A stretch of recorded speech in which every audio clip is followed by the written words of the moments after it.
right, family. We up. We live. I'm launching the Spreaker app. I'm launching everything right now. We're going to give y'all time to get in.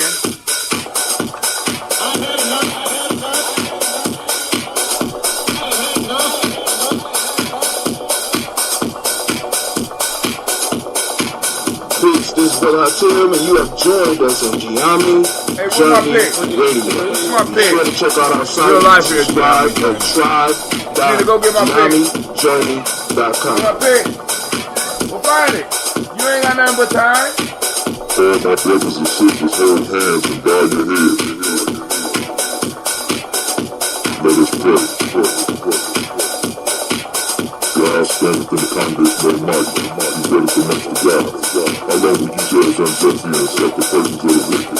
I say, in the four and the fatherless, do justice to the afflicted and the needy. Deliver the poor and needy. Rid them out of the hand of the wicked. They know not, neither will they understand. They go on and back. All the foundations of the earth are out of court. I have said, and ye are God, and all of you are children of the Most High. But you shall die like men, and fall like one of the princes. Arise, O God, judge the earth, and thou shalt inherit all nations. Allahu Akbar.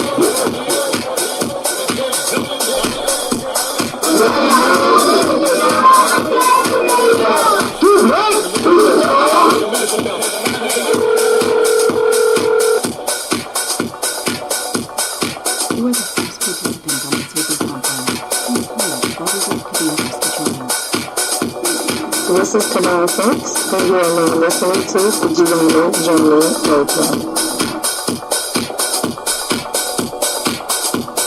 Keep up with the journey. Check out what we have done in the past. Go to journeyarchives.com.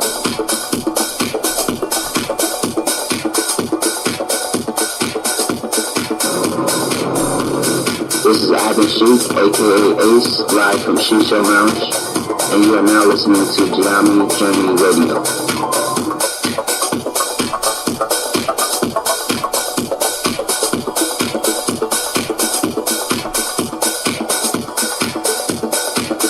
Be sure to follow Gye-Nyame Journey on Facebook, Google Plus, and Twitter. Check us out. Join the journey.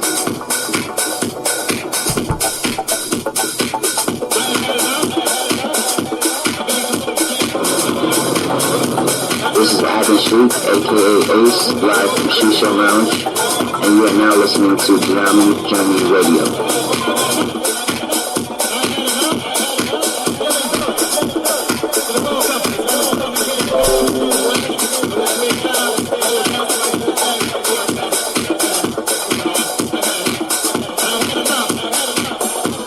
You are now listening to Gye-Nyame Journey Radio with Monica. Enjoy. This is Marina with the Gye-Nyame Journey Radio.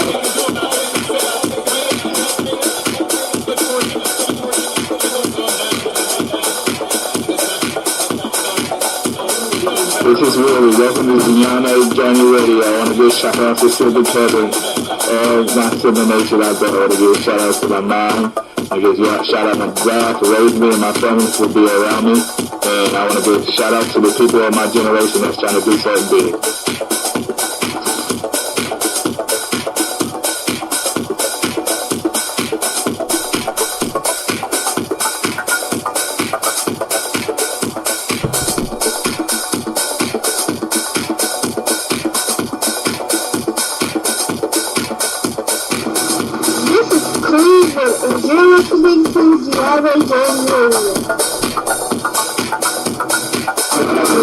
Peace, Hotel.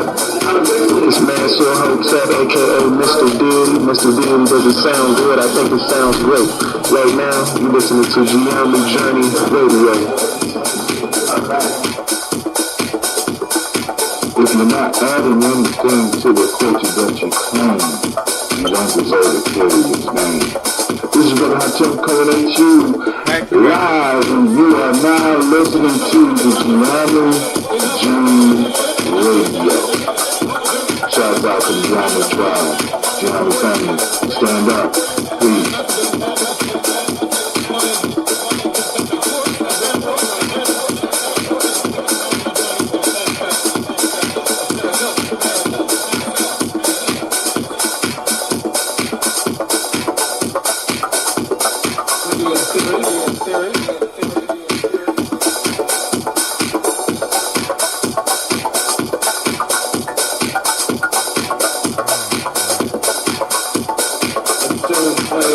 If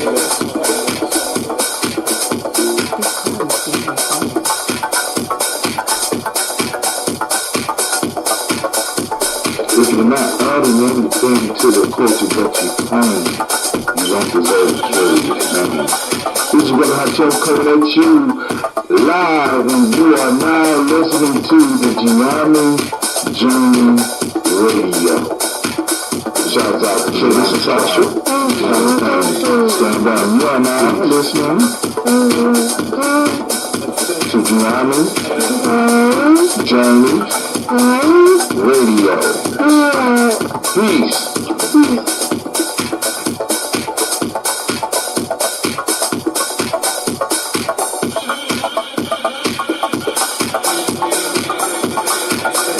This is Gina. And you are now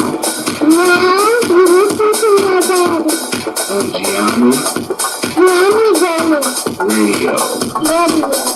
Peace.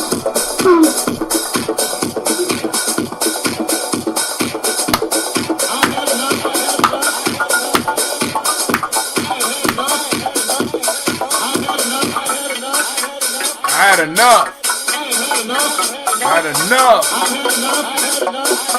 enough. All right, family, I'm going to welcome you to the congregation of the mighty. This is Gye-Nyame Journey Media. This is Folk Tales for Grown Folks. Of course, now you know you're listening to a Heart of December production.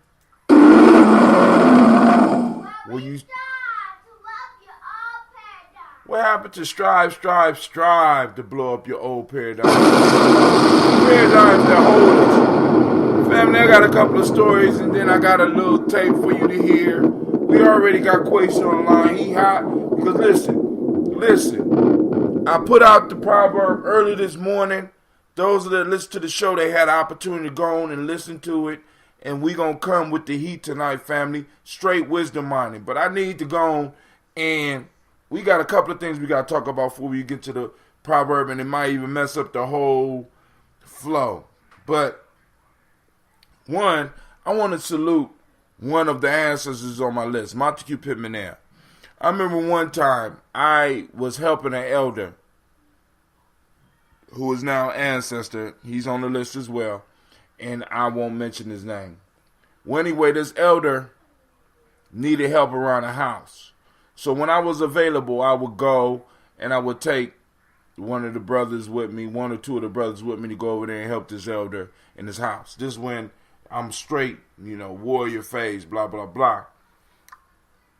I go to help the elder, and because he having problems with different things, and it's him and his wife. And they are up in age. I'm talking up in age. So, him trying to help, because the elder wasn't broke. You know what I'm saying? And, I don't know his financial status. Let me say this. The elder trying to help another young brother in the community invited another young man that was outside of our tribe to help him. So this dude come to the house and start taking advantage. Start staying longer than he need to. Start eating up the elder's food. Start disrespecting the elder in front of his wife. And then finally, he called my baba. My baba called Elder Nomo. And I got a call on an early morning. I remember it was a Sunday morning. Oh, I got to do push-ups. Okay. I got to do push-ups. And you heard Gina G. They heard her in the background. It was early and mighty morning. I got a call from Nomo.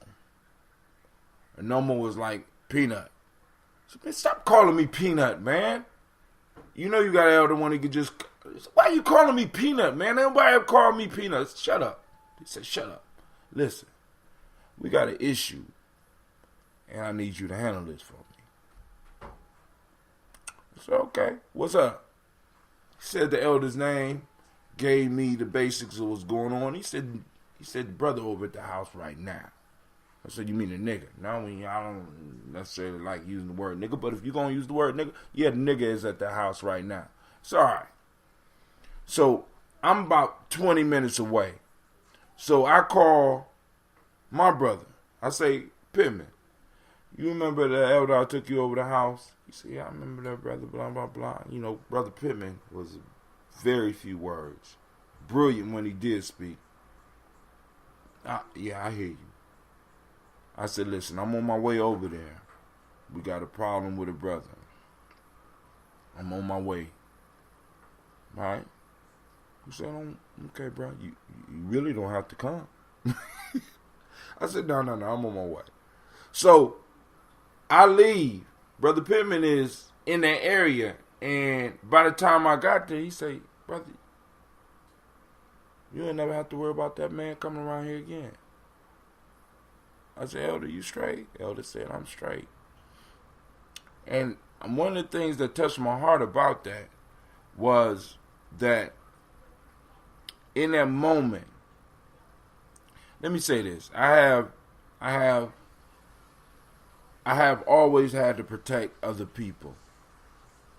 Actually, I got sent away from Akron because I was interceding in other people's shit, and was sent to Columbus because I decided to sit out the first 2 quarters of school and start school in the spring. I had a full ride, and my grandparents, my grandmother, who basically ran that whole aspect, was like, we need to get him out of here now. Told my mom to come down here to Akron, get me right now, and bring me up, because she was fearing that I would not make it through the summer.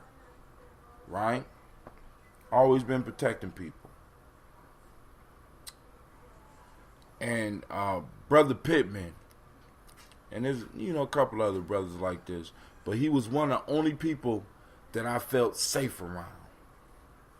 You know what I'm saying?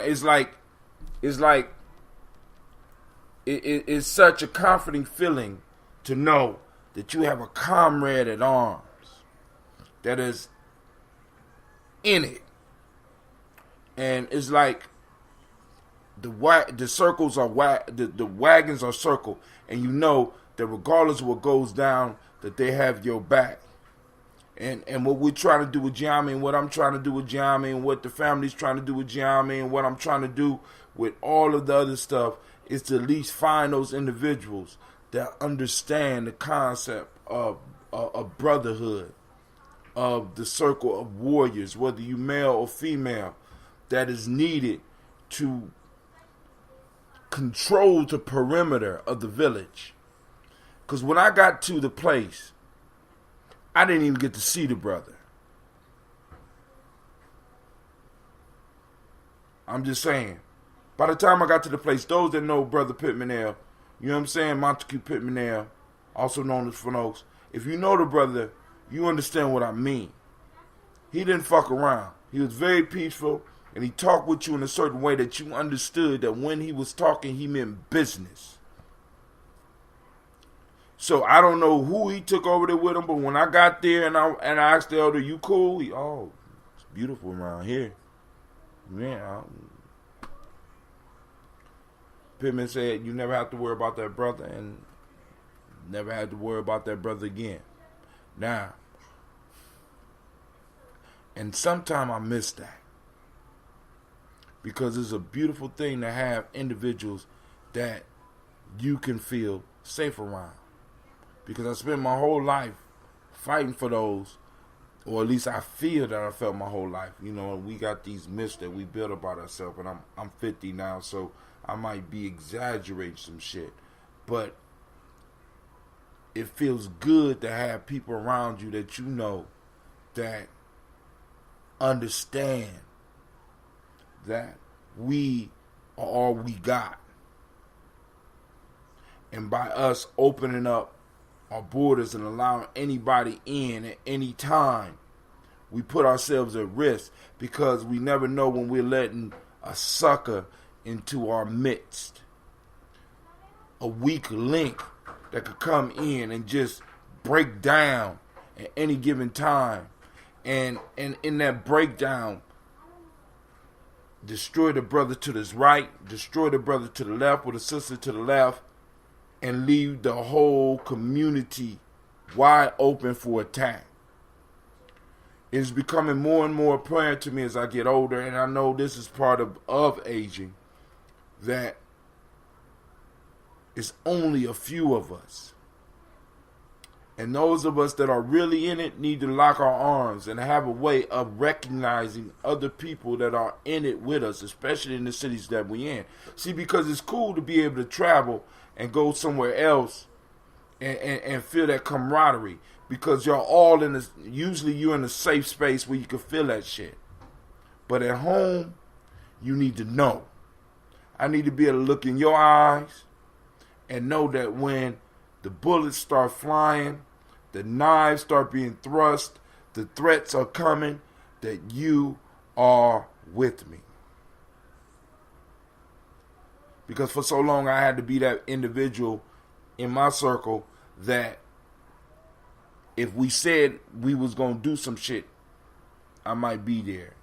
I ain't know he might. I'm going to be there. But I always had to wonder about where I was going to have to be there. But when Pittman was there, never had to worry about that. And there's a few other brothers like that. And I'm just saying, it's important for us as far as nation building, as tribe building, that we build those circles within our communities that can handle all aspects of community. We need that on the social level, economic level, educational level.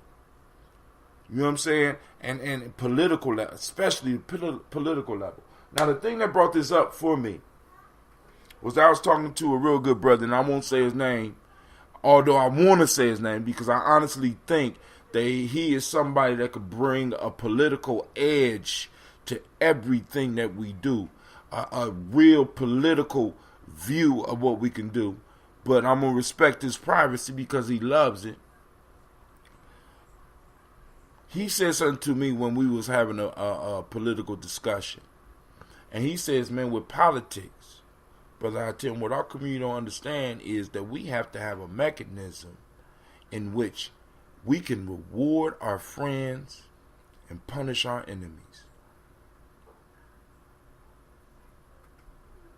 He said it don't matter whether they black or white. It don't matter whether they what they claim. We have to be able to reward those that are our friends and punish those that are not our enemies. And family, you know what I'm saying? I'm sick of not being there. I'm sick of being able having to go with people because they need votes and because they look like me. I'm sick of going with people who talk beautiful and shit, but say, look, we can't bring that up right now because, you know, we might not get. I would prefer you not to be elected and have me on the agenda, because the one thing that I have learned on my short 50 years, because it's short when we really think about the struggle of our people, it's short. The one thing that I have understand that if it's on the agenda in secret, in most cases it's not on the agenda at all.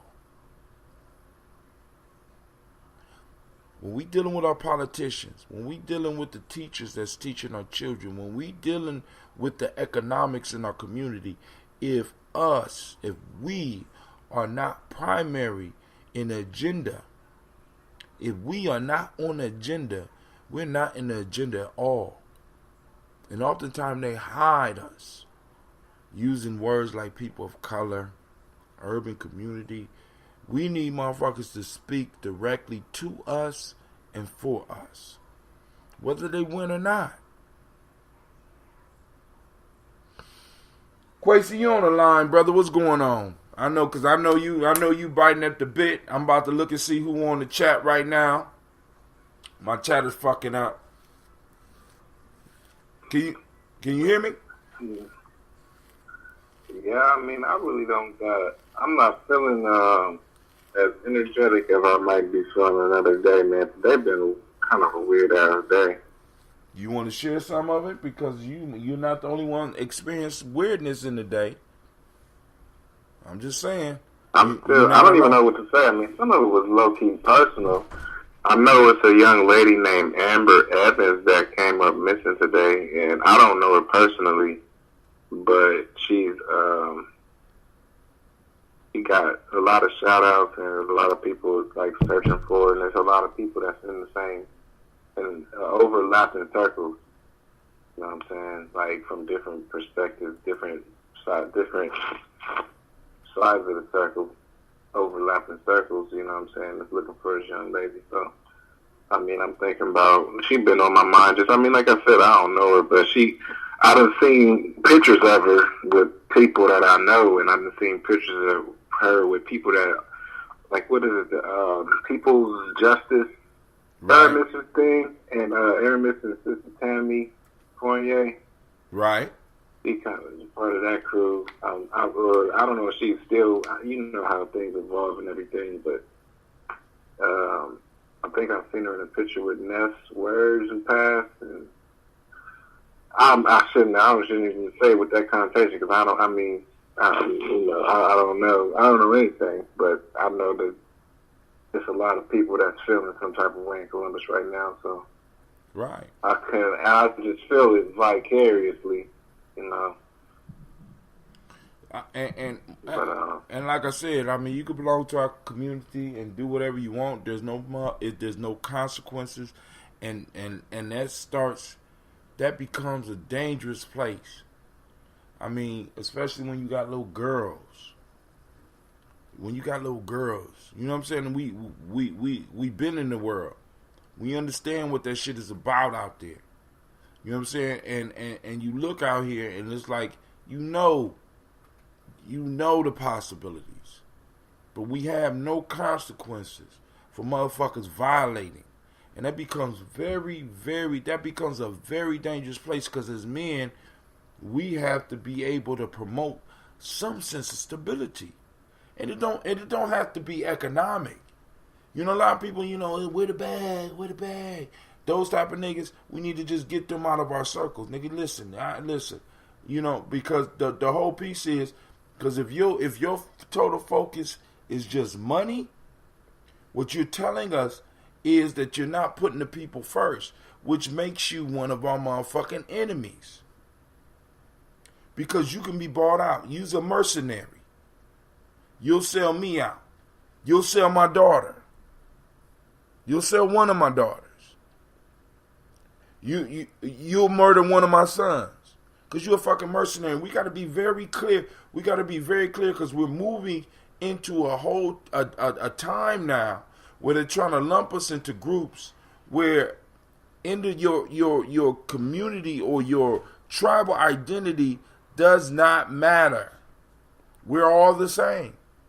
When in fact, that is the farthest from the truth. One of the things that's been burning me up, and I've been looking for a way to express this, but the worst thing for capitalism is when the capital becomes conscious. And we have to understand that as black people that's been here, people that could trace back to slave ships, to plantations, to places in the South, even though we don't consider them South, even to the East Coast. The one thing we have to realize is that in America, we were the capital. And in being the capital, we became conscious. And that's a nightmare for capitalism because you can't have conscious commodities. You can't have conscious commodities. Excuse me, baby. Excuse me.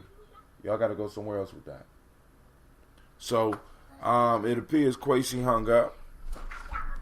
The lines are open, 614-556-4535. I can't put it up, but we're going to get straight into the folktale.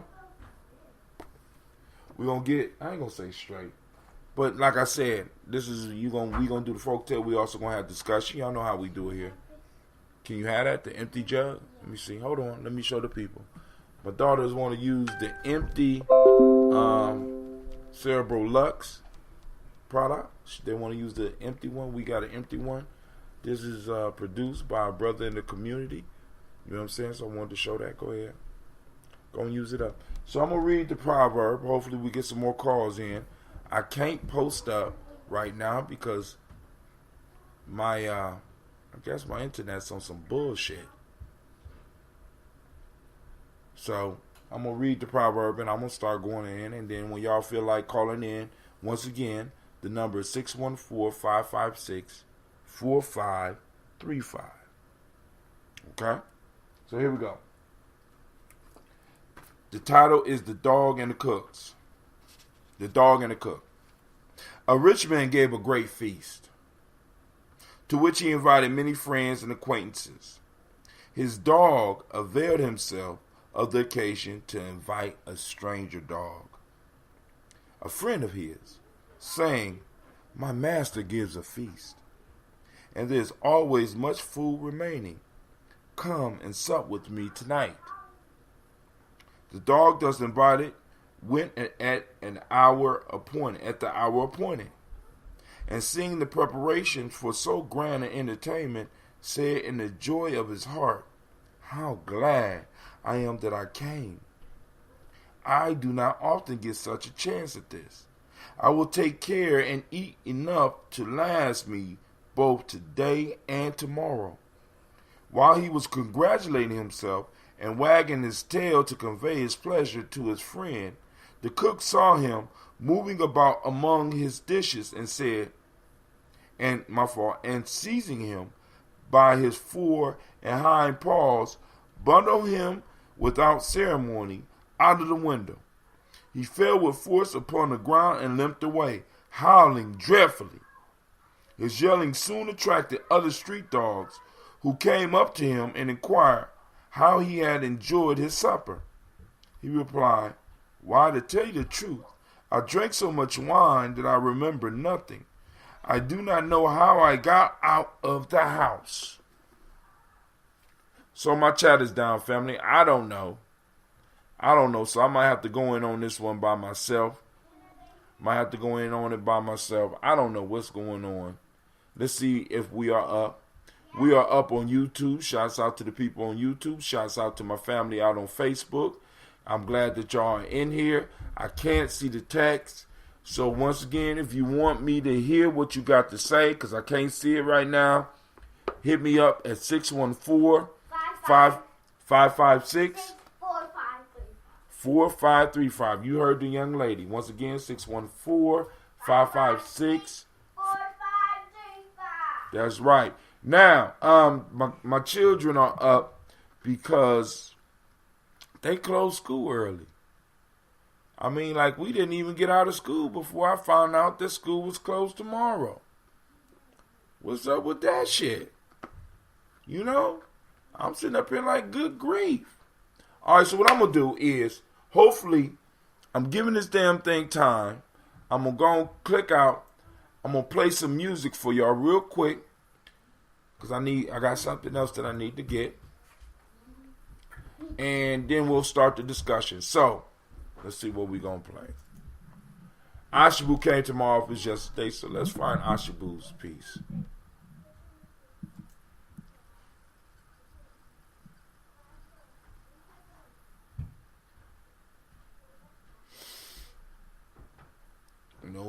Nope, that's not it. There it go right there.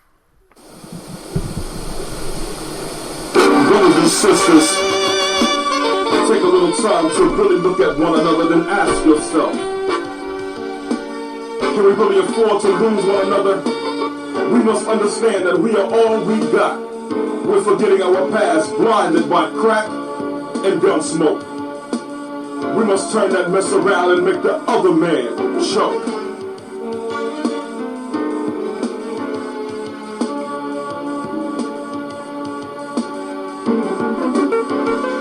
Down in flames, like the Hindenburg. One day you open my ears, you ain't believe what I heard. They say your word ain't. See, you promised us great things, but only giving us a little bit. I keep your Star Stripe hat as a souvenir. The uncle is dead, but I'm not even gonna shed a tear. See, right now you're the big fish, but I'm the genie in the land, and then you get no wish. Usually you get 3. but I'm taking 1 plus the 2 that you owe me. It's so hard to feel proud. While I shed a tear, you're still talking loud. I'll never get on a boat with the man, because it reminds me of that great master plan. Oh, I haven't forgotten the last cruise we took. We end up picking cotton. You tried to play me out like a sucker, but I survived to take back what's mine, your mother. So repay your debt to us. Mama so light, cause all the nuts that you busted, you violated our blood and put us with acne. So who's the real savage race? Please tell me, what race is really your mind state? So the mess you bumped up is the mess you're gonna have to face. See why I'm so upset? Because you brainwash my people, talking out the side of your neck. So I just sit back and light up a steam so to deal with the pains and the rage in the ghetto.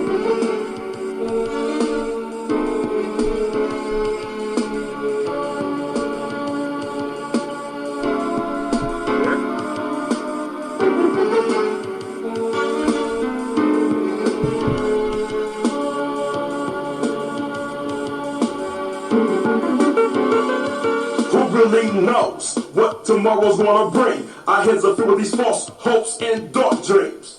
The rage in the ghetto, it drives me to chaos. Brothers talk they mess and get tossed. See, deep down inside, I wanna change, but it's hard as hell. Remove these chains on my brain. You got me thinking that I'm less than I really am. Put up a 10-foot pole and impale sand. The rage in my mind, it keeps me from crying. But inside I'm slowly dying, because I don't know who I am. So I pick up an idol and become his biggest fan. Pattern myself to be just like Jack. I can have a big Cadillac, slanging crack, invest seriously, and then I start rolling hard, and the rest is history. We're very insecure, got a few keys and holding G's. Nobody can be trusted. I see with a shotgun and in my jock strap a small yet, because I'm so damn scared. Walk the streets alone at night, I wouldn't dare. Will I make it to 21? I'm only 19, my life has just begun. I got snatched up by the feds, I was slapped around, then assigned a concrete bed, and now I'm behind bars. Yesterday was the last day I would see stars, and now I'm feeling sorry, cause everything I ever did is coming back to haunt me. I'm crouched in a corner, hugging my knees. I'll be 37 by the time that I'm free. I got enough bed sheet, I'll make me a nice little noose and I'm out. One hell of a future. I fell into the head of the plan and I was over. The rage inside is still alive, and will survive until I die. And if that's tomorrow, you see, I went alone. My heart was filled with sorrow. It's a shame though, but it's all because of the rage in the ghetto.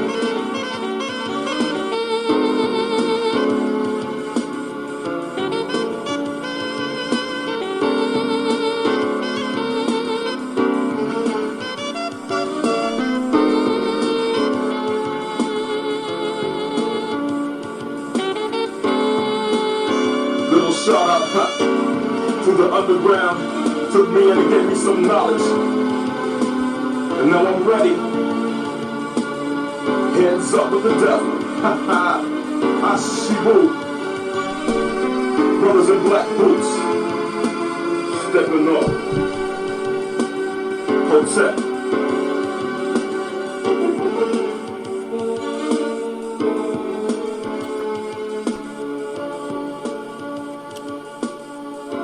I appreciate the family for sticking with me through my technical difficulties. My chat is still not up, so I'm going to have to go on and try to get it in a different way, because none of your comments. Back. Oh, you back? What happened? You hung up on me, man. Yeah, somebody was knocking on my door. You know, I'm paranoid these days, man. Yeah, you got to be paranoid, brother. You supposed to be. You know what I'm saying? It's not really, it's only paranoid when you just start automatically shooting at motherfuckers. It's called being it's called being aware when you just, you know, when you doing stuff. You know what I'm saying? You ain't hurt nobody. You ain't hurt nobody, did you?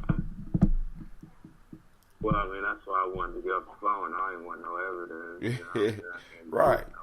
So if you ain't hurt nobody, it ain't paranoid. hurting you you walk by my door 3 times. That's paranoid. So now we're gonna jump straight into let me share the video so I get this off of here. So people been asking me about this, and I wanted to play this video. I'm gonna play this video for you. I don't have rights to this video, so but this is the 2008 Democratic debate. Y'all remember that when we had 1, 2, 3, 4, 5, 6, 7, 8 motherfuckers on stage wanting to run for president. And this question came up. This touchy question came up. And I want you to listen to the answers. 1, 2, 3, 4, 5, 6, 7. 1, 2, 3, yeah. 8 people.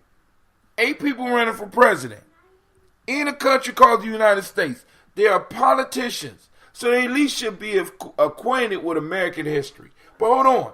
I want y'all to hear this, and then we'll go on. I swear, we'll go straight back into this folktale. Because I'm the folktale fits in this. Hold on. Questions from YouTube viewers on race tonight. This first one is for Senator Edwards. Let's listen. Hello, America. Hello, presidential candidates. This is Will from Boston, Massachusetts. And I hope, they put this question on. It's a question in the back of everybody's head. Some people is further back than others collecting cobwebs. But is African Americans ever going to get reparations for slavery?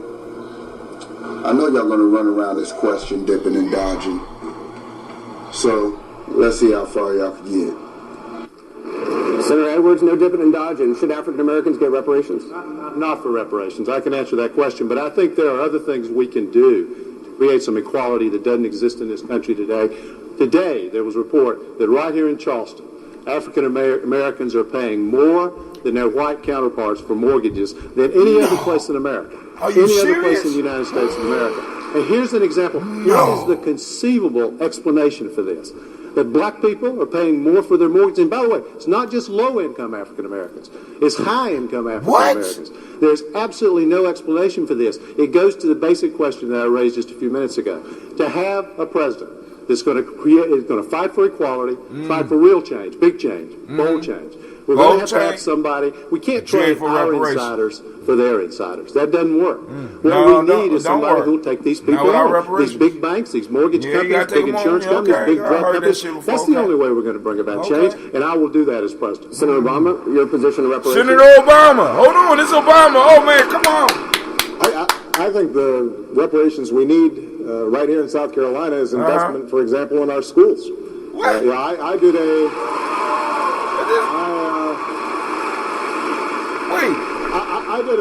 I did a town hall meeting in Florence, South Carolina, in an area called the Corridor of Shame. They've got buildings that students are trying to learn in that were built right after the Civil War. Right after the Civil War? You mean when they're fighting about slavery?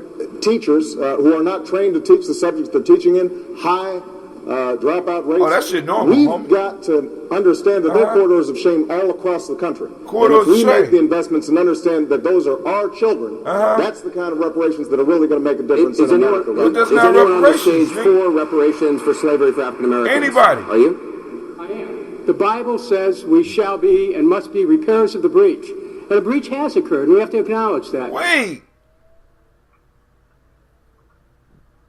It's a white boy. That's for reparations. Hold on. It's a breach that has resulted in inequality in opportunities for education, for health care, for housing, for employment. And so we must be mindful of that. Kucinich but it's of also Ohio? a breach that has affected a lot of poor whites as well. We need to have a country which recognizes that there is an inequality of opportunity, and a president who's ready to challenge the interest groups, be they insurance companies or mortgage companies or defense contractors who are taking the money away from the people who need it. Yes, I am for repairing the breach. Yes, I am for reparations. Well, goddamn. Senator, I have to ask, what's... Well, goddamn. President Obama had a term that,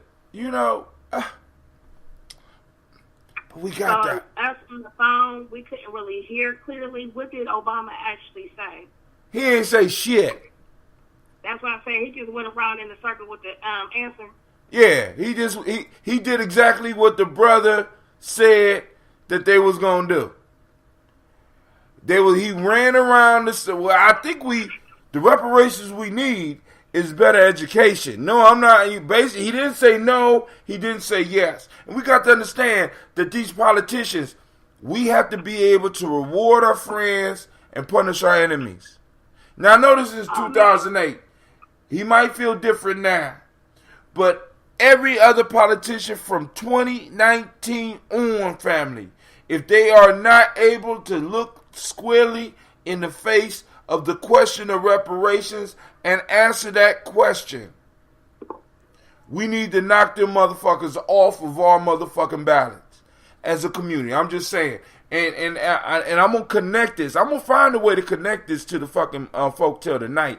And that sounds like we got the fabulous Miss Tracy on the line tonight. And we got somebody else on the line. Who else on the line? It's Cynthia. Sister Cynthia, how are you doing tonight?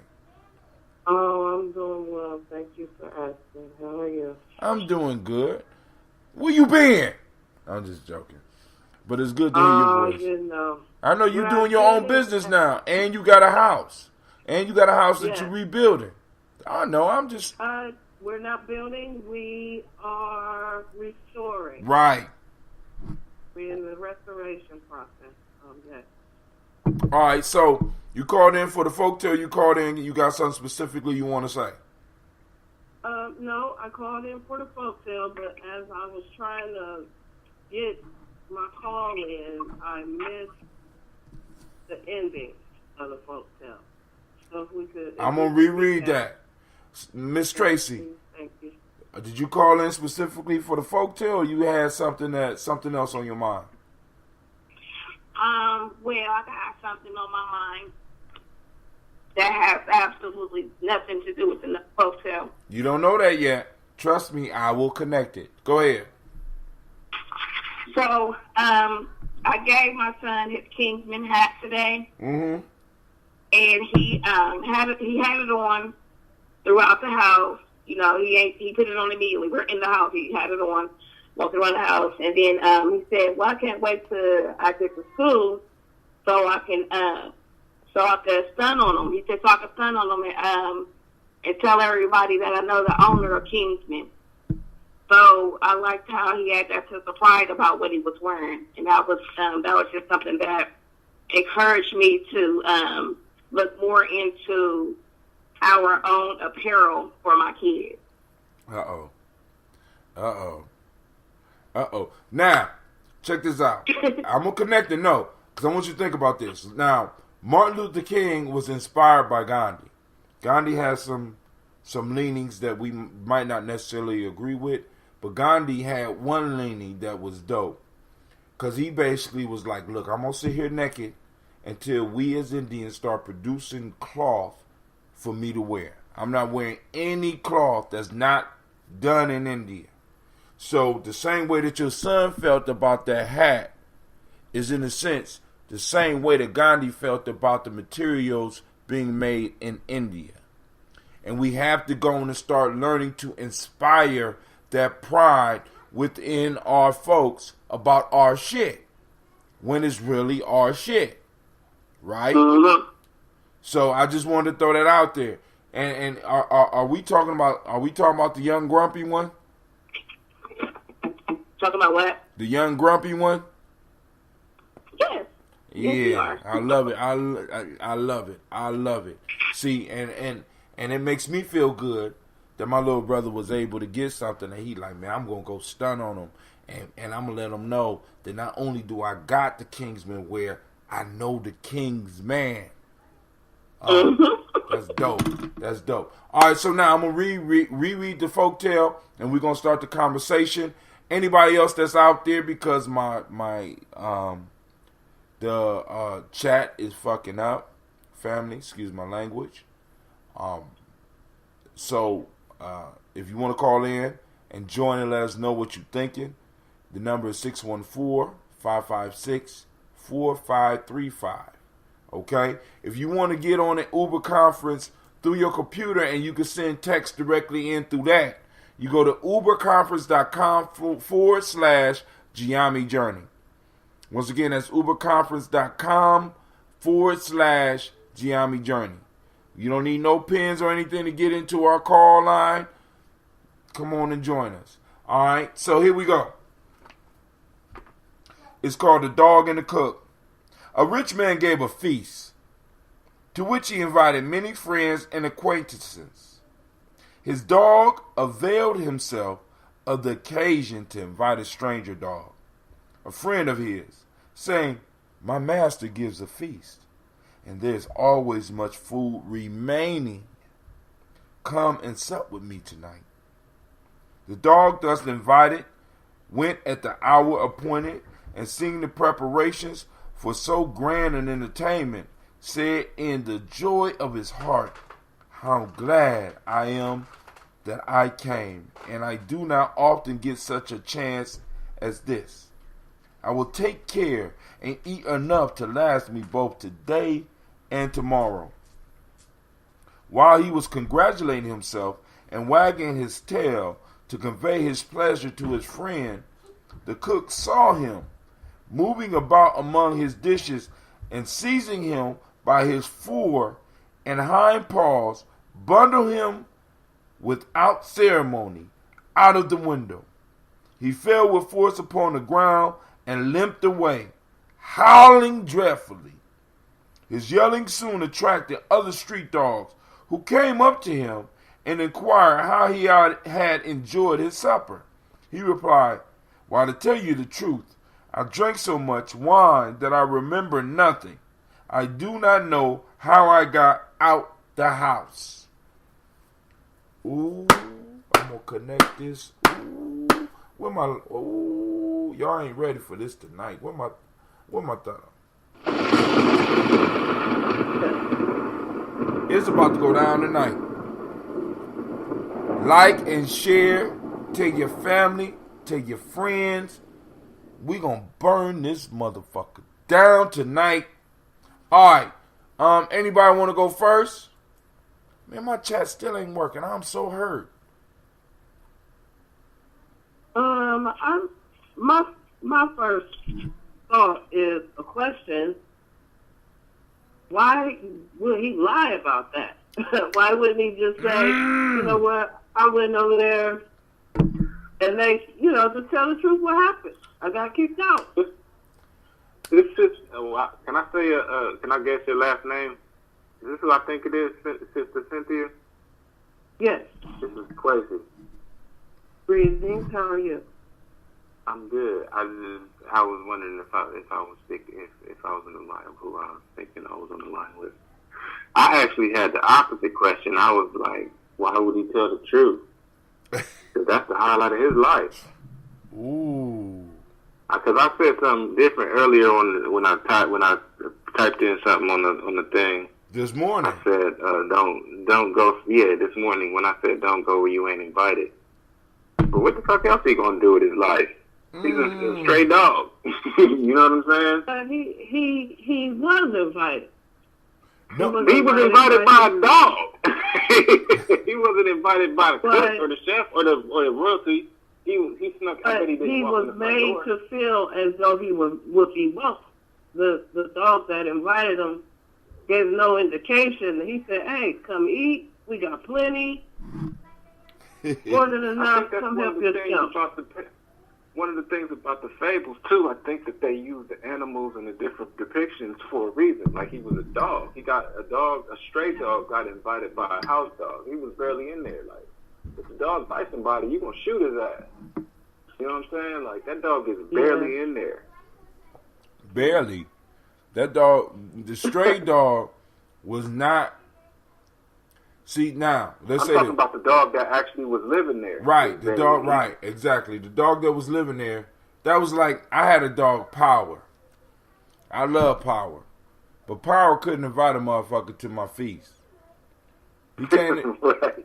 You understand what I'm saying? I mean, even though Power is Power, Power's friend is not my friend because I'm Power's master. Power is my dog. He's my slave, for lack of a better term. So I think, see, because when we look at these folk tales, we got to understand the angle that Aesop was coming from. Aesop, according to the history, was a slave. And he had to teach lessons about the society that he was in without offending those that ran the society. He had to be smarter than them. So by using animals, he diffused his wisdom in a way to where it would be entertaining. You know what I'm saying? What is a dog? You know what I'm saying? A dog is different than a wolf. If we was to walk outside right now and I was confronted by a pack of wolves, they would look at me as a meal. Depending on where we, because more than likely, if I ran into a pack of wolves, I'm in their environment. They might look at me and my children as a meal. If I run into a pack of dogs, a lot of them are looking at me as a potential master. A dog mind state and a wolf mind state are two different mind states. A wolf mind state is that of an independent being outside of human society. A dog's mind state is that of a captive inside of human society, and they're willing to almost take almost anything that we're willing to dish out. And I was thinking about it too. I like to extrapolate on those stories. He said extrapolate. And go ahead. Yeah, somebody used that word earlier, so I was like, let me go ahead and throw that into my repertoire real quick. But yeah, I like to think of how the logical expansion of some of those stories might play out. So I was thinking, okay, so this dog, it's in his best advantage to say that he was invited in and tell lavish stories, and then maybe over time kind of adjust the story once he got people's ear, and then maybe even turn it to where, you know what, fuck them niggas in that castle. Like, you know what I'm saying? If he got enough people's ear, then he might start his own little movement. Just based off of the fact that he got invited in there and he didn't like the way he got treated, or he got treated okay, but he could do better. We could do better. I've been in there and that shit ain't shit. Fuck them. You know what I'm saying? But by keeping that lie, he could take that lie and build on it. But he has absolutely no benefit from saying, oh, they threw me out the window because I'm a stray dog. Now, you know what I'm saying? But he could build from the concept of truth. They threw me out. See, because I hear, because both angles I think could work. Do you understand what I'm saying? Because it's both angles could work. Now, the reason that he lied for me was that, in a sense, the shame of him being who he is. I'm a stray dog. So yeah, man. I got so drunk, I don't even remember how I got out the damn house. I don't even know why I was screaming in pain and shit. You know what I'm saying? I must have got too drunk and got thrown out. But then on the other hand, I hear what you're saying, Quasi, because, so, I mean, when we look at these, we got to understand. And then also, I want us to go deeper with these and apply these to our lives. We're not real quick, I want to say that the dog is misleading. He gave them false hope to think that maybe they could get a turn to be to eat a feast in the home. That's a whole nother angle. Y'all killing me with the angles right now, guy. Man, okay. So he misleading. He's lying. Quasi say he's using it to build up a movement. Is a possibility? I mean, and the whole piece is, one, when we start looking at these folk tales, they give us a practice field for life. Right. So when the people he's talking to realize, because his friend is going to tell him, like, his friend is coming up at the moment to say, oh man, I'm sorry you got thrown out. They're going to be like, oh, okay, you're lying. They're not going to believe anything else. What movement? Because once they find out that he lied, the movement revolution is over. Yeah, the most likely outcome is that, you know, that was going to be the highlight of his life, and that dog probably was going to die from the injury that he sustained from getting thrown out the window. Damn. No, he was like that. He was all right. He was well enough to tell that lie. Dark as hell. He just like that. That mud gonna die from the injury. This motherfucker yanked him up by his forepaws and his back paws and just hoisted this motherfucker about the window. Crazy, he gonna die from his injuries.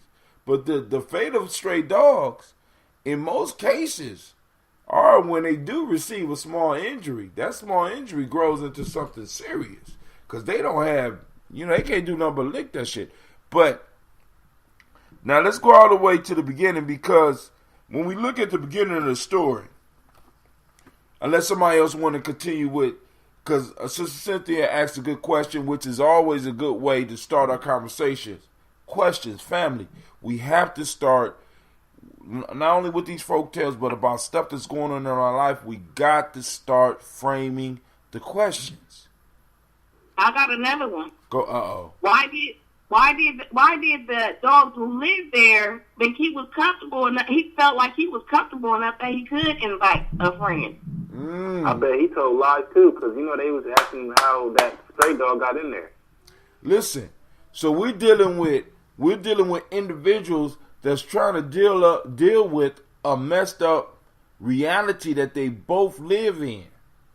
I'm gonna make myself look bigger by inviting you into a place that I have no right to invite you in, and the one that was invited in and thrown out is going to lie about the reality that he was in a place where he didn't belong and he was thrown out.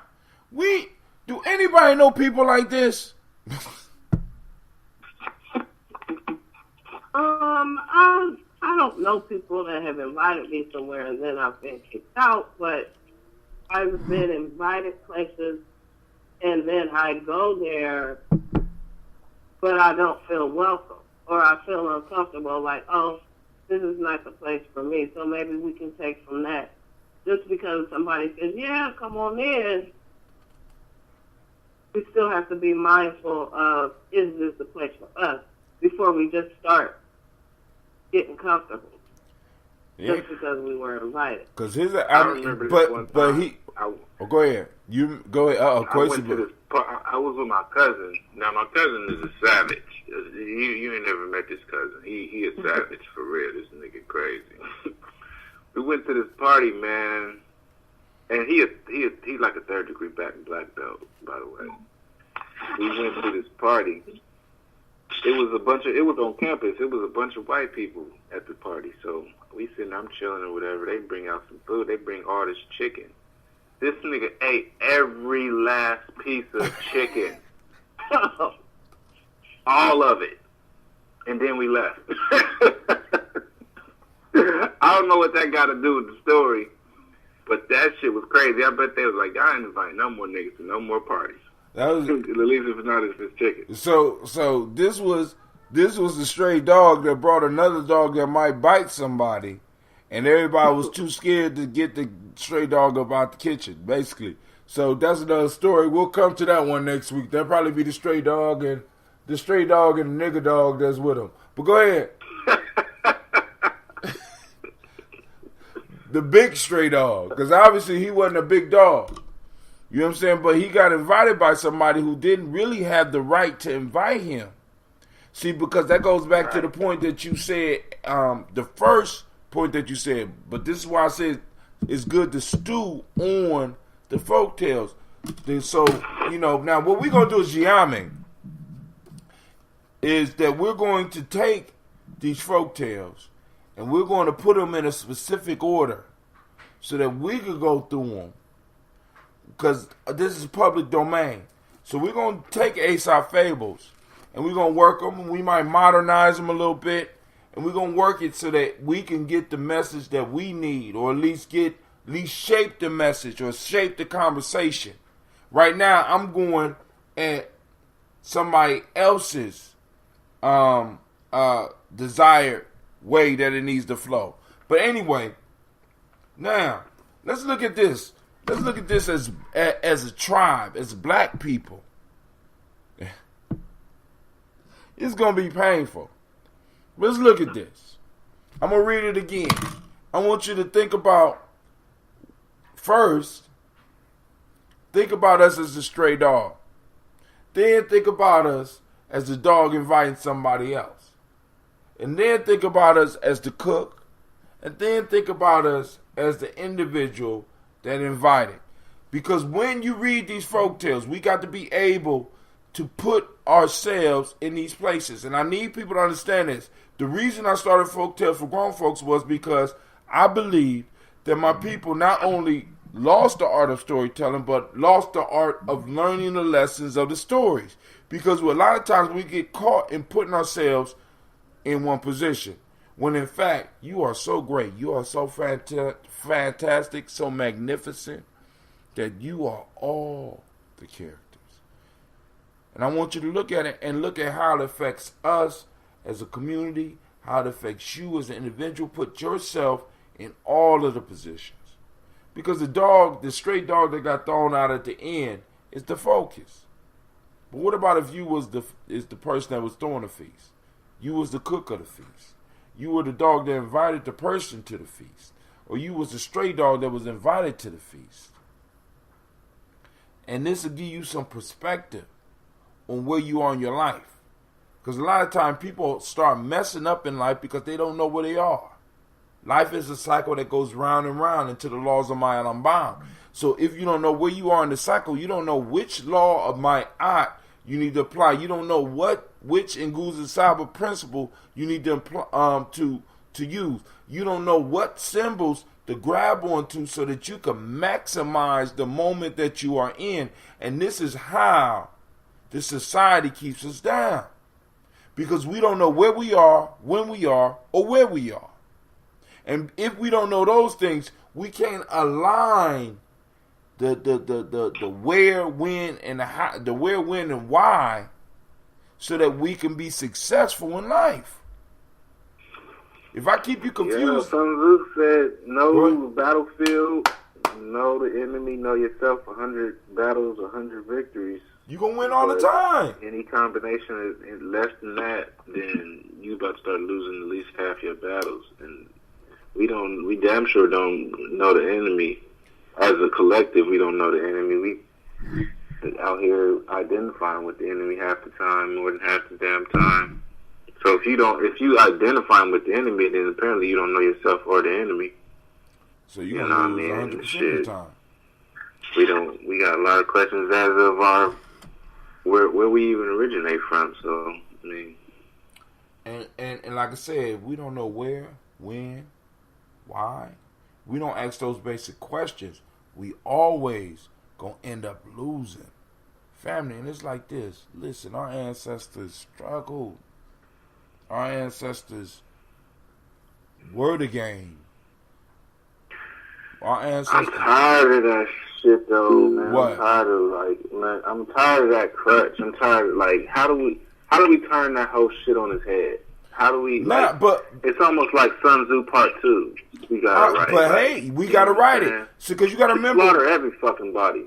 What now? Just go bloodthirsty type shit. I don't know. I'm sick of this shit. No, but hold on. They was weird too. They was weird. That's why I feel like I'm trying to kind of make myself laugh right now. Cause you got to. I don't know. You got to laugh right now because it's painful when you start. Because I'm gonna tell you how to get through it. But listen to me. Check this out, Kwesi. Where you are is where Sun Tzu was when he wrote this shit. This nigga was a postal worker. Motherfuckers don't understand this. People don't understand that Sun Tzu wasn't no motherfucking, he wasn't no general. He was a motherfucking postal worker that was theorizing on the shit. But the shit he said was profound, but he was in a position where he was oppressed, same as Aesop. So what we have to start doing is start creating the thought paths for the next generation or for ourselves that we can start practicing. This is why we came up with Gye-Nyame Journey, so that we can start creating the myths to help us get out of this. So we can start looking at the theories and the ideas and start framing our minds and experiment with it, so that right when we about to die, if we don't get it, we be like, listen, Cleve, Jordan, or any of the other young people that's around us, listen, this didn't work. and be honest with the shit. You know what I'm saying? We're not being honest. See, because the whole piece is, Quasi, the tiredness that you feel is the tiredness that you're supposed to be feeling as somebody in the battle. Those motherfuckers outside the battle, they don't feel that shit. You're feeling battle fatigue. Because it's like, how do I turn this shit on his head? I'm tired of that. But the issue is we have not really accepted where we are in the motherfucking battle. It's like being in a basketball game, being down 45, talking about, we up ahead, we winning. This is the way we do. That's some bullshit. And we got to be honest with it, nigga, we down 45 points. You need to do this, you need to do that, you need to do this, I need to do this, and we gonna make this shit work. But we can't do it if we don't face the reality. People get uncomfortable when we start talking about, listen, we lost this part of the battle. We didn't lose the war. But if we keep acting like we won this shit, we always gonna end up in a bad position. Nigga, I can't beat you in a fight if I'm having illusions while you busting me in my goddamn head. Oh, this next one he might miss. Oh, he didn't miss that one. This next one he might miss. He didn't miss this one. This is what the fuck we doing. Yeah, and it's crazy because we had a whole... The game is so crazy. Okay, so let me tell you about another reason why I'm weirded out today. I was talking to and even what I was talking to my peoples about, which I don't want to get too much into too many details and shit, but we was having a conversation about some shit, and then it came up with something a purchase that might help us deal with the situation we was both kind of wanting to address. We're talking about some shit that we might need to buy. So, and we wasn't texting, we was on the phone talking. So then I got on Facebook, and the very same shit that we was talking about, not texting about, talking about, was on one of the little advertisements. Mm-hmm. Man, that's happened to me before, too. That shit is fucking scary. No, it's not scary. Think about this shit. Your conversation is important enough for these motherfuckers to be watching. Congratulations. Welcome to the revolution, nigga. Why you down? Why you feel down about that shit? Think about this, Quasi.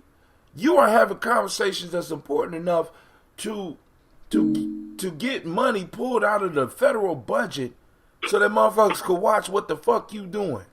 Congratulations. Welcome, nigga. That's been happening. I mean, it's not even necessarily me, man. It's like, because I'm aware of that shit, man. But, like, you know, these kids is growing up in it, and they not having a defense mechanism to even be able to question it. So, wait, time out. This is where we go wrong too. Excuse me for keep on talking, because we got Navita on. We had another caller, and I hope I didn't chase them off. I was just going. You was want to reread the folk tale, and then you kind of got sidetracked. That's all I was going to ask you when you get a chance. If we get back to that, if you could read it, if you get back to it. Well, you want me to reread it? Yeah, because I kind of. Okay, I got you. I got sidetracked for a minute. It ain't no. I got you. That's no, because it's called folktale for grown folks. We want a folktale. But let me go back to Quasi's piece. Quasi, you was explaining something. Yeah, I'd already explained it. You was kind of giving your take on it. I was saying about as far as young people not necessarily even having any type of defense mechanism. Yeah, they do in place because they growing up. I mean, what kind of defense mechanisms can they have if they growing up and their parents are like, okay, so I don't know, maybe the kids that's coming up under our type of tutelage might have that, but it's human nature to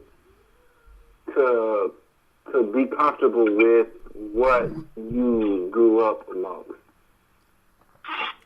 Let me just say, man, listen to me.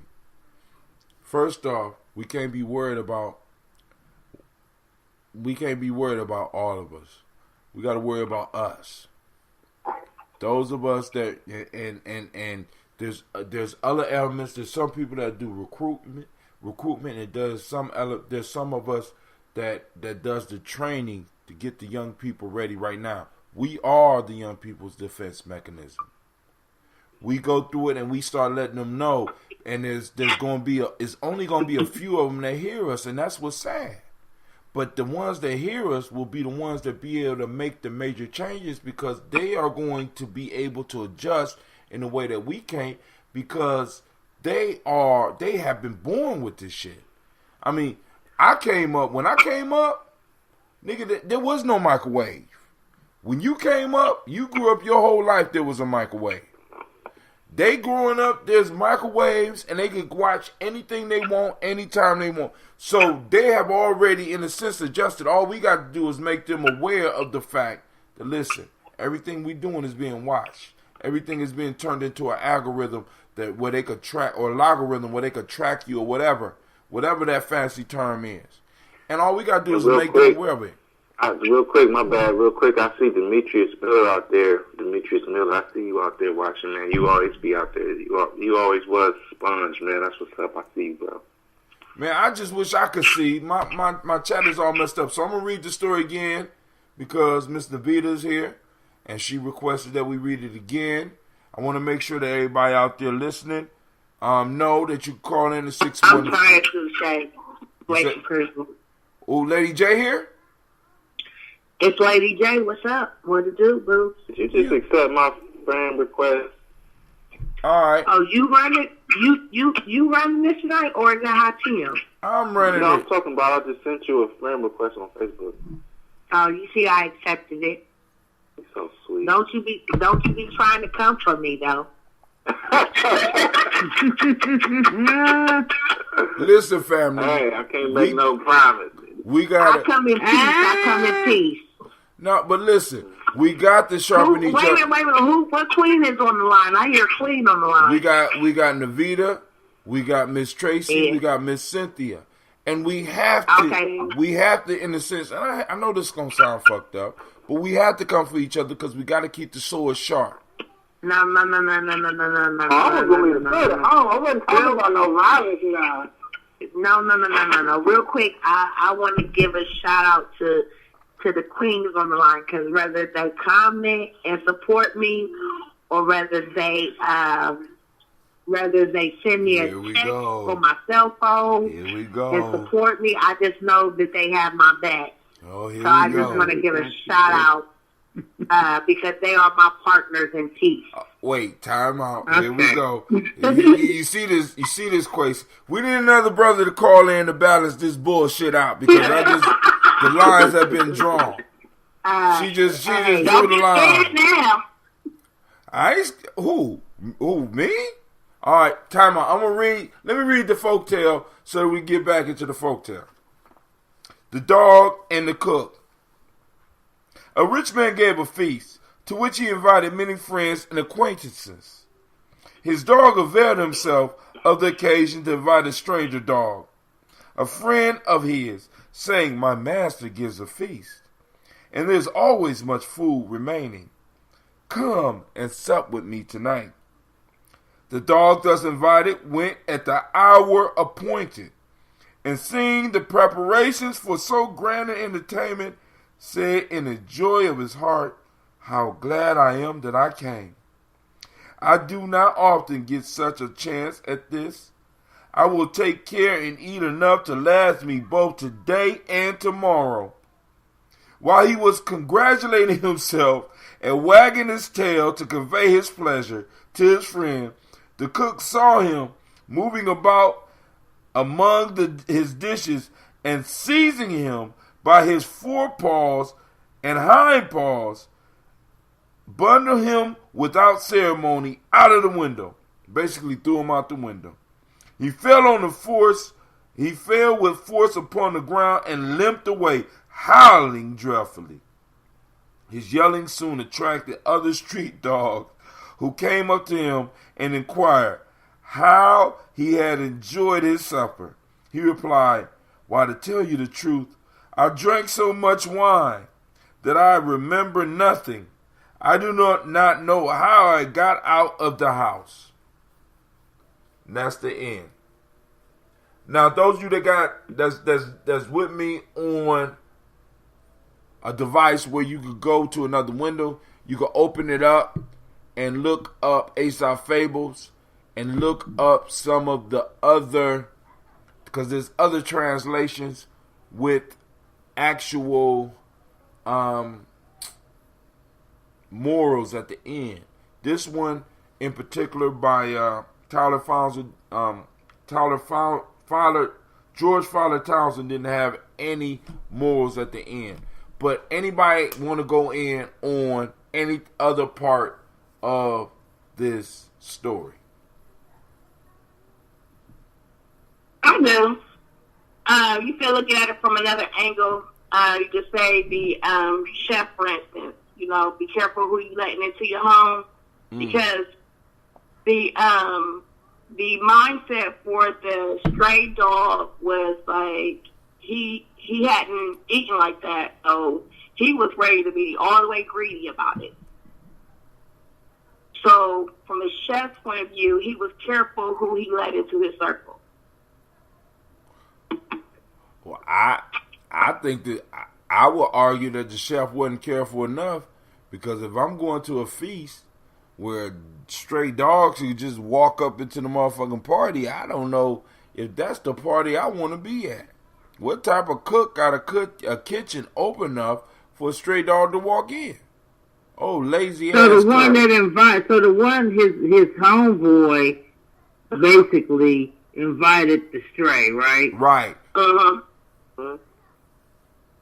Am I the only one that was hoping the chef washed his hands after he I hope he washed his hands. But okay, check it out though. This is just another way of looking at it. I mean, what if the second, the stray that came, I mean, of course he was going to act that way, because he's been deprived of something. So then when you give him that, when that something becomes present, then you're going to take advantage of that, because you don't know when you're going to get your next. I'm a stray dog. He a stray dog. Right. You mad at me for doing what a stray dog would do? I might not even get another meal for the next couple of days. Well, he ain't get a meal for that day. And on top of that, he sure did. He drank though, didn't he? No, he didn't. He lied about that. He lied about that part. He lied about that. So, I mean, so we know. Okay, okay. He ain't want to look bad. So he really wasn't. So he made that part up. Okay, I thought he was just drunk and really didn't remember. I got it now. Now remember, he wasn't invited by the master. He was invited by the dog. So we got the dog. We got the master who is doing the whole thing. We got the cook that's working for the master. We got the dog that belonged to the house. And then the dog that belonged to the master, that owns the cook, that owns the dog, was invited 3 levels down. And he's walking through the kitchen. Now, Kwame brought up an interesting point this morning, where this dog came, according to Kwame, but according to what they say, he came right when at the time he was appointed. Now, did anybody else notice that the main dog, because he was wagging his tail to show the dog that he enjoyed it, but there was no mention of the dog that lived there moving amongst the food like this stray dog. Right. Good evening. Hello, this is Regina. How's everyone? How you doing today? We doing good. How you doing? Good. So you're really kind of getting to the point that what resonated with me from the very beginning, and I kind of think it was a setup. So the stray dog, really, the reason why he got thrown out is because, like you said, he was moving amongst the pots. And so that's what made him notice, because he was being a nuisance. So where was his friend in all this to tell him, like, look, this is the house rules. If you're going to come up in here, this is how you got to do it. You can't be in and amongst the pots. You got to wait for the scraps. And I mean, they're dogs. So surely he didn't come and expect he was going to get like the first serving. So in some ways, I kind of feel like, was this a setup? What was the host dog really trying to accomplish? And then also, I kind of feel sorry for the little dogs. We hear from, like, at the end of the story, the other street dogs are like, how was the party? So everybody already know that this was going on and this stray dog got invited. So in some ways, like, it makes sense that he's going to lie about his experience because he needs to save face. Like, yeah, I went up in the party and we had a blast. In fact, I got so drunk, I got so lit, I don't even know what happened. So I really kind of feel like, was this a setup? And what was the host dog really, really trying to get to? And I would love to hear everyone else's thoughts about that, or, kind of where the conversation goes. I'm not going to stay on the phone, but I am going to continue to listen. But I decided to call in because I couldn't type my comments on YouTube. Right. And it won't, I still can't get onto my, and I'm paying for this. I'm so pissed off. God damn. But yo, now, so Sister Regina's saying that it's, because when you listen to it, where was the dog to kind of say, hey, man, you do A, B, and C? Because when he originally invited him, it was that after the meal, they would have extras. But this dog it sounded like he came early. It's almost like he said he came at the appointed time. I know, that's what's throwing me off. See, because Kwame said that he didn't come at the right time, but he came at the appointed time. So, was it the appointed time for the guest, or was it the appointed time that the other dog set up? But if the other dog set up the proper time, the dog know that it was time for scrap, so it would have been after everybody left. So it's almost like he was set up. I kind of feel sorry for him a little bit. I don't feel sorry. Go ahead. I don't feel sorry for him, but I don't think he was set up. It almost sounds like to me that the dog that invited him, come on, he invited a stranger. You know what I'm saying? I think that dog just wanted a friend because it kind of sounded like he was lonely. Like, basically I got all this, I get to get all this food. It's enough to share. And he didn't have I think he was trying to flex.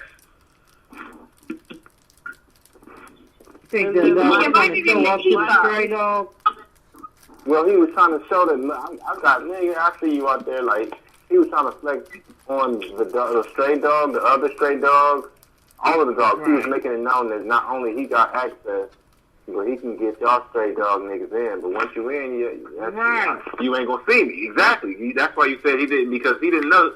He didn't. The dog that invited the stray dog in didn't want it known that he was the one that invited the dog in. So of course he would have got thrown out too. That's the end of the story for him. He probably off, somewhere kicking it, off in the cut, doing whatever. He ain't trying to be associated with that. If the chef decided to cook him, then I would say it was a setup. I don't think it was a setup necessarily either way. He didn't necessarily care. I thought that was what was going to happen. I'm being honest. When I was reading it this morning, I did too. You thought he was going to cook the dog? I thought that when they say he hoisted him up by his hind legs and his forelegs, I thought he was about to be on the menu. I'm just saying. Mm-hmm. But yeah, that was on my mind. That was definitely. I thought from the beginning that there was that somebody was going to be on the menu. But nobody was on the menu. This reminds me of a story I heard a comedian tell. This is a true story of where he went to an event that, like somebody Puffy and them, it wasn't Puffy, but somebody of that nature was having. And there were some people standing outside that, were hoping just to get in. And this comedian, he said if he see a few people just standing out there hoping to get in, he'll just be like, you, come on. And then he's like, stay with me. And sometimes I think when people get in situations that they're not used to being in, that they kind of do make an ass of themselves, only because they've been deprived of being a part of a thing. And his homeboy kind of left him hanging, like since he was said, like he was supposed to be like, yo, bro, it's the protocol, came to us in here, you know what I'm saying? You know, you take risks. I'm a stray. I ain't never, you know, seen no buffet and having a plethora of food to choose from. And then, you know, once I leave here, I might not be able to get this type of food, who knows when. So without somebody guiding me, I might go in there and be greedy. Just because I don't know any better. And I felt bad for the brother because I'm like, he just ain't used to having shit. You automatically went to the brother. It's a dog. Right. I hear you. I think the dog that invited the stray thought he had more pull than what he had. Right. I think he thought he was in a position that was an illusion. I thought that too. Yes, my question was like, he was fronting, he was flexing in front of everybody like, oh. He never, where was the host dog when all of this was happening? Right. He never came to his defense. He never tried to stop the stray, like, hey man, you can't go in there just yet, hold on. He never even went to check on him after he got thrown out of the window. Well, we don't know, but he probably had to go back. He had to probably go in the kennel after the chef seen how the stray got in. The other dog let him in. We don't know really what happened with the host dog. But with the host, now remember. Can I make a request? Can I make a request? Request away. So ironically, I wasn't able to hear when you read the fable or proverb or folktale. I wasn't able to hear, but just from the response alone, I can remember. It seems like I can recall us discussing this before, and I guess that is the luxury. Like when I really think back to how long I've been calling and disturbing and disrupting, I can vaguely recall this being the topic of discussion. So I just want, now that I'm like alone and I can really, really, really hear, I just want to ask that you repeat it. Okay, here we go. You ready? Yes, I'm ready. A rich man gave a feast, to which he invited many friends and acquaintances. His dog availed himself of the occasion to invite a stranger dog, a friend of his, saying, "My master gives a feast, and there is always much food remaining. Come and sup with me tonight." The dog thus invited went at the hour appointed, and seeing the preparations for so grand an entertainment, said in the joy of his heart, "How glad I am that I came. I do not often get such a chance at this. I will take care and eat enough to last me both today and tomorrow." While he was congratulating himself and wagging his tail to convey his pleasure to his friend, the cook saw him moving about among the dishes, and seizing him by his fore and hind paws, bundled him without ceremony out of the window. He fell with force upon the ground and limped away, howling dreadfully. His yelling soon attracted other street dogs, who came up to him and inquired how he had enjoyed his supper. He replied, "Why, to tell you the truth, I drank so much wine that I remember nothing. I do not know how I got out of the house."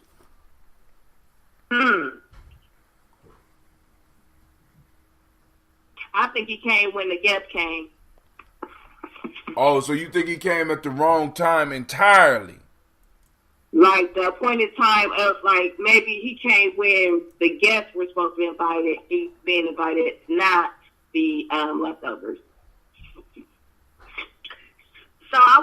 want to share this real quick. So, two things. So, some time ago, I worked at a job for the county. And there was an individual, when I started, they would say, oh, this man is racist. But I thought, oh, no, this man is not racist. You know, this man gives me my days off that I request. This man gives me special assignment. And one day the woman said to me, Miss Ross, do you think that the slave owners who made babies with the slaves, what do you think about them? And it caused me to think more clearly about my situation. The second thing was, at some point, I kept being invited by my boss on these different excursions, right? One time she invited me to go out of town, and I said to her, I've never even been on a plane. And she said, oh, Miss Ross. And then I went on the trip, of course, right? Mm-hmm. And then one day she invited this guy who was the first African-American in this school district in South Carolina, first African-American superintendent, and she invited me to dinner with him because he was going to be our special guest. And so I arrived and I looked at the table and I noticed the other people she had invited. And I noticed that I was I was a little bit different from them. So when I was discussing it, they said, Ms. Ross, it seems like she may have invited you so that you may hang yourself, or maybe that she wanted to see how you would operate in these different environments, right? Mm-hmm. Needless to say, I passed the test. But to say that she invited me with the intent or with the suspense or with the understanding that she would put me in an environment that would allow me to not be comfortable, right? So her intention was not to invite me so that I may enjoy myself, per se. Her intent was to invite me so that I may be like a fish out of water. And so that I may reveal myself as someone that was not comfortable or not suitable for the crowd that she had surrounded me with. But little did she know, certain people, us people, we become well suited for code switching. We are masters of that, right? Mm-hmm. So I figured it out. So it wasn't like she could throw me out, or it wasn't as if I would reveal myself someone unsuitable for the occasion. But in fact, that I would present myself in a manner that would let her know that, that I'm very well adaptable. And I think that is sometimes what we have to be cautious of. We may think that someone is inviting us into a situation because they think that we would do well, or they think that we would enjoy ourselves, when in fact they wanted to see if we're able to, adapt. They want to see if we're able to, they want to see if this occasion would be that occasion where we would prevail ourselves, or reveal ourselves, right? You said an initiation. And so I think that we have to be cautious. Just because someone invites us to a party, it's not always because they want us to enjoy, but sometimes because they want us to be that so entertainment. You know what I'm saying? And if we don't know the difference, if we are not able to distinguish the difference, we will not be able to discern and then act accordingly. So, I don't know. Just the dialogue, and like I said, I can recall us discussing this very folktale in the past. I can remember it. But now today, that's what it makes me think of. Is that sometimes you have to be cautious. Sometimes people are going to give you an appointment, and it's not because they think that you will avail, or not that they think that you will prosper, but that they would think that you would be entertainment, and that your failure will provide that source of entertainment, right? Okay. All right, so let me read some of these comments because I'm up. Then can I chime in a little bit? Who is it? Oh, Brother Shaka? Yeah, of course. But hold on, let me read the comments because we got Sister Jackie online and she will call me and cuss me out. She's shaking her head because she heard this and she said, I have been invited and kicked out. And it was family. She trying to make sure that we see her. That's the comment I got. But the chat is open now. So chats are up, family. So we keep the discussion going.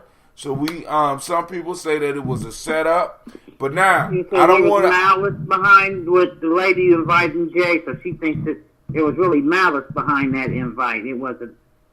Right. I mean that's in a sense a setup because now, but also she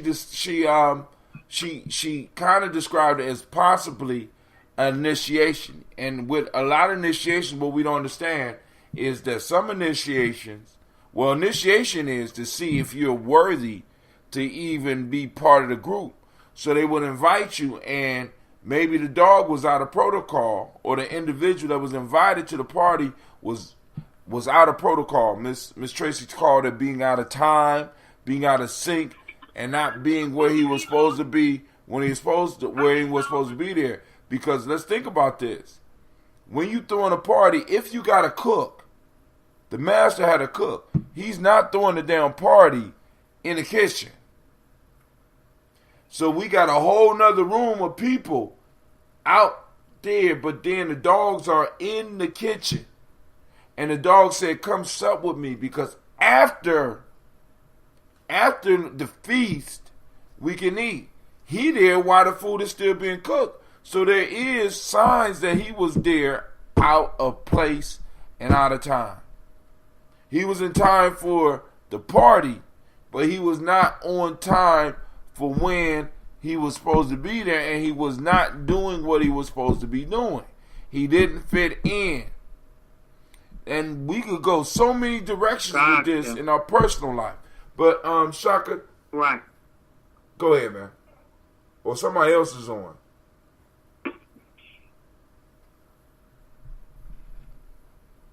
Shaka. Shotgun. Can you hear me? Yeah, I can hear you. Go ahead. Okay.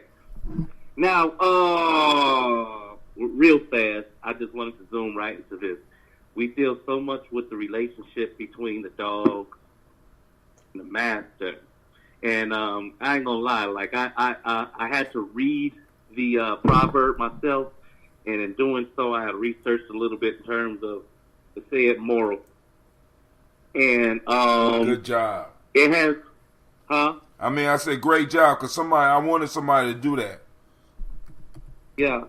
So, and just so, because I think that if I read check this out. It's only one little line. It says, "Love me, love my dog," says the old proverb, and there's somewhat of good manners as wed of good nature in it. For there are certain decencies of respect due to the servant for the master's sake. So, in that, I draw my attention to the cook and to the stray, because you're not going to throw the master's dog out because he's familiar, and there's a certain protocol in that in terms of respect. But the guest of the dog and the servant.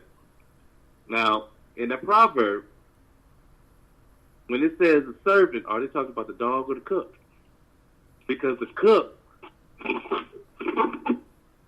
had every right, I imagine, to throw that stray dog out, especially he's sniffing over the guest food, right? Mm-hmm. He don't know that dog. You don't want this unfamiliar, whatever, disease, mange, homeless. Nah, you out of here, buddy. But I don't know. That's just what I take from it. It's a thing of respect, and and even after reading that, it's still kind of gray of who we who we're putting before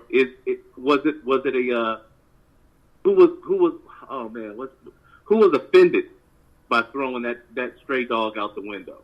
Were the other guests influenced at all by that behavior? Not at all. Or was not at all? Not at all. Was the dog the dog that invited his? I mean, because the thing is that the fact that the dog had a reputation of inviting, it's a behavior. It's a thing of manner. So I think that's what it's drawn to, is the manner of it, not that he had any intention beyond that. It's just that's the way that this dog was brought up. I'm gonna bring a friend to the party and bless them as well. I don't know. Now check this out. Shaka bring up a good point, because there is other versions. This is from George Fowler Townsend, and there is a Leah Strange version. Let me read that. Yeah. A gentleman invited a friend to supper with him, and the gentleman's dog was so well bred as to invite the friend's dog to come for company. The dog came at his hour, and into the kitchen he went, see what good cheer was toward. But as he was there, wagging his tail and licking his lips, at the thought of what a meal he was like to make on't, the regard cook got slyly behind him and spoiled his jest. He took him up by the tail at unawares, and after turn or two in the air, flung him out of the window. So soon as ever the poor devil had recovered the squelch, away he scampers, bawling like mad, with I know not how many prick-eared or ears at the heels of him, to know how he liked his welcome. Why, truly, say he, they have given me as much drink as my skin will hold, and it has made me so lightheaded I could not find a way out of the house again. So once again, even in that one, with all the strange language, this motherfucker is lying. There is nothing about him drinking. Thus disappointment and confusion reward an impotent intrusion. So when you break into something, or when you come into something, Shaka like to use the word protocol. There's a protocol in when you going into someone's kitchen, whether you are invited or not. You don't just start smelling pots. You know what I'm saying? You just don't. I mean, because like, I'm quite sure all of us got individuals in our lives that you would. I got certain parties that I go to that I know who to take to and who not to take to, because I know that certain motherfuckers will go and intercede in discussions that they don't even need to intercede in. You know what I'm saying? And just cause all types of fuckery, because I'm old enough to know that. You know what I'm saying? I've been like that. I know where to take certain people and where not to take certain people, because it's like I have certain friends that are volatile. So when I mix brother A with brother B, I may lose two brothers in that process. So it's sort of like knowing where you fit and knowing how to operate in places when you go. Like Lady J said, if she did not know how to operate or know the protocol of the place that she was in, if she did not code switch, she would have been a laughing stock, or she would have been embarrassed or removed from the room. You know what I'm saying? And it's like, for all of us, we got to know when we go into a strange place, we got to observe the rules so that we know how to stay in the room, because that dog was in the room and he was able to stay there. Why was he able to stay there? Because I'm imagining, because I had a dog, his name was Power. But if Power licked me in my face, his ass will be outside for 2 days.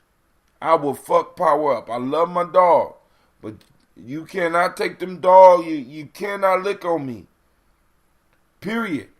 He know the protocol. But if I was to bring in a young puppy or bring in a stray dog, that stray dog might not know the protocol. And because he licked me, you know what I'm saying?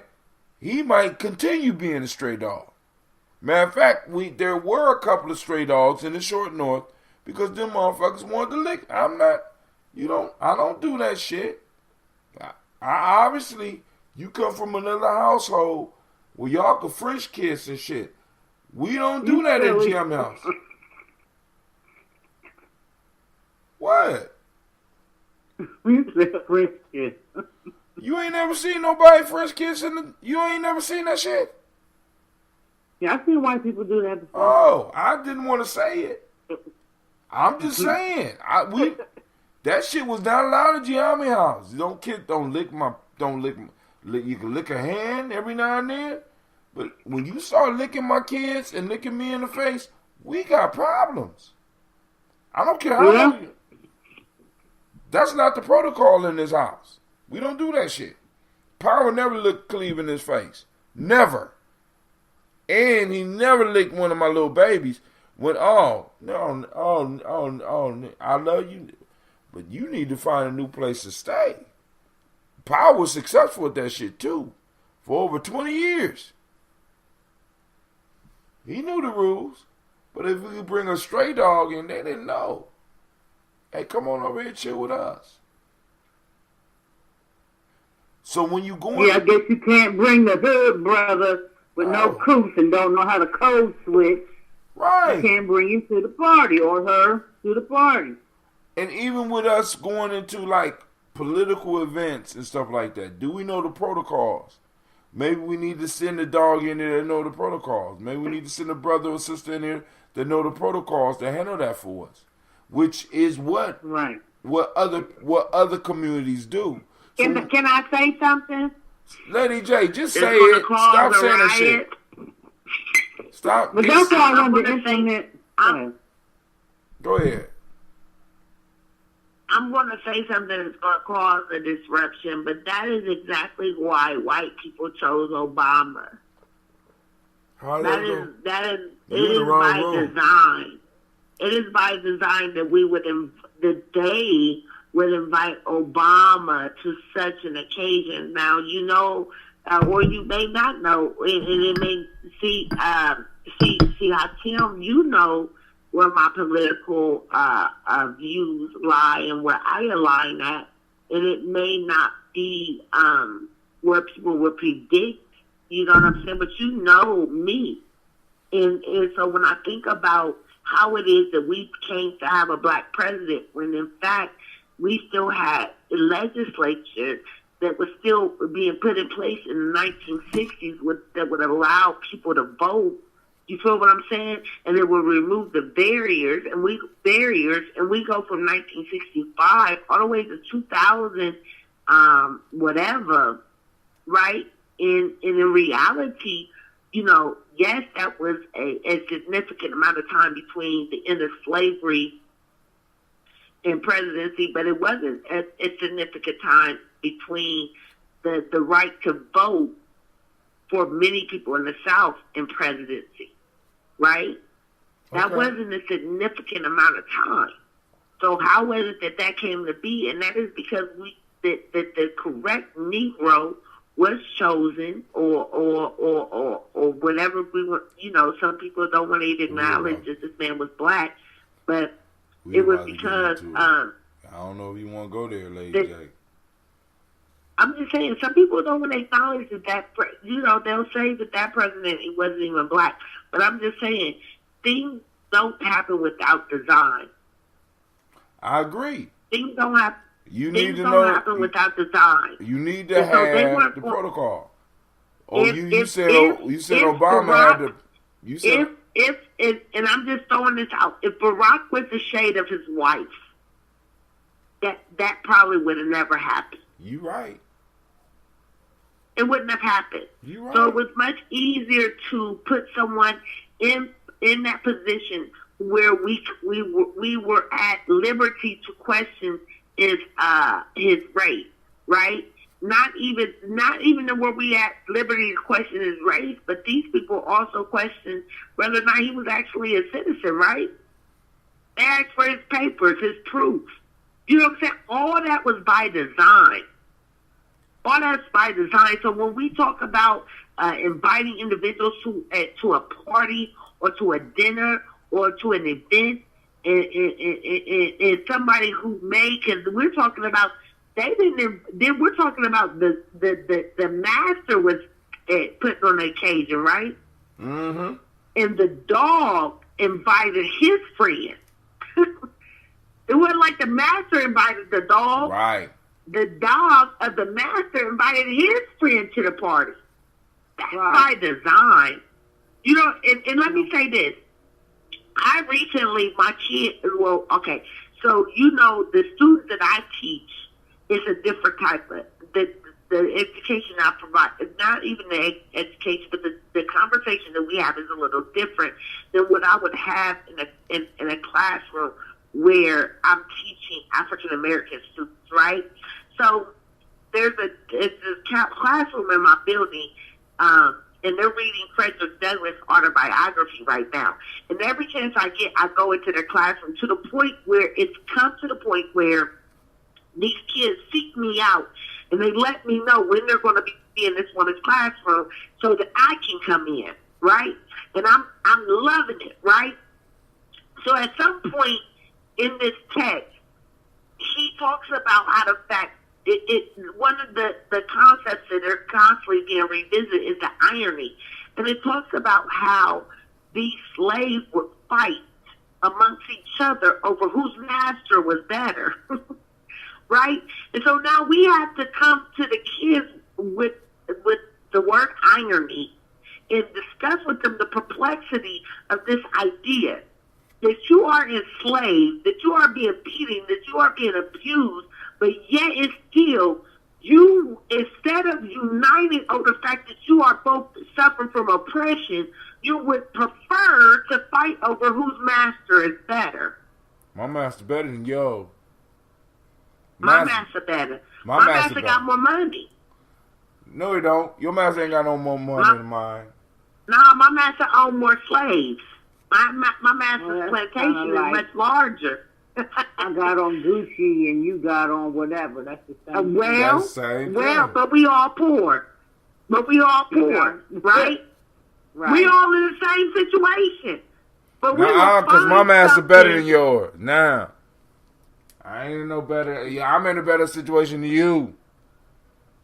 My master better. Listen, we still under that same system with that same enemy, but want to be distracted by things like arguing over, you know, the latest things that that came out, and you things know, that and that's your master. Preoccupied with all things that don't matter. Preoccupied with all things that don't matter. Instead of us focusing on the big picture, right? We would prefer to focus on all things that don't matter. And so, just with the discussion, that's what that reminded me of. It reminded me of Frederick Douglass' critique and his observation of the experience and what I would call, like, you know, at that point, the black experience, right? You know what? But again, we've just stated that we can bring this right now to surface, and we know that this continues to occur today. Somebody else was about to say something. Go ahead, Navita. Yeah, even with the dog situation, the dog bringing his homeboy, and his homeboy ain't know how to act. He done came to the dinner all before it was time, and shit, he all out of pocket, protocol, whatever.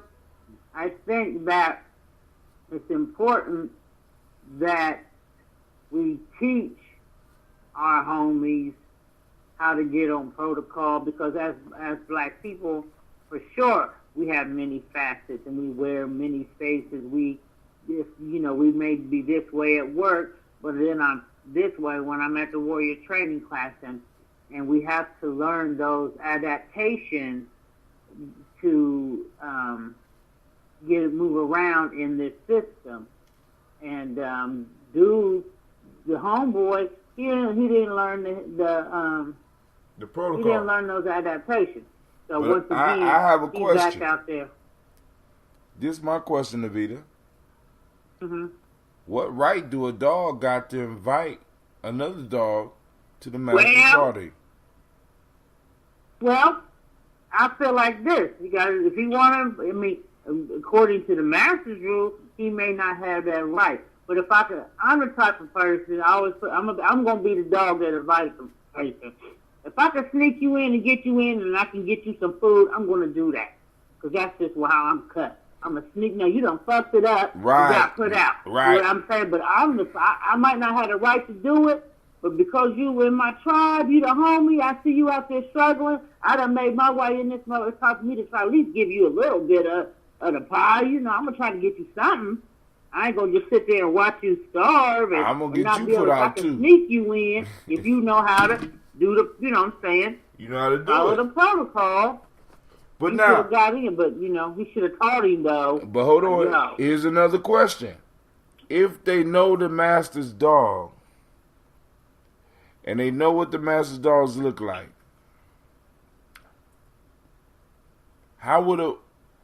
what proper protocol could a stray have to stay in He the was supposed to kitchen? lay low, really, because he told him after the party is over, Right, he my did. brother, we gonna get our grub We gonna get on our and grub shit. So, on. you know, So a stray dog. he couldn't wait.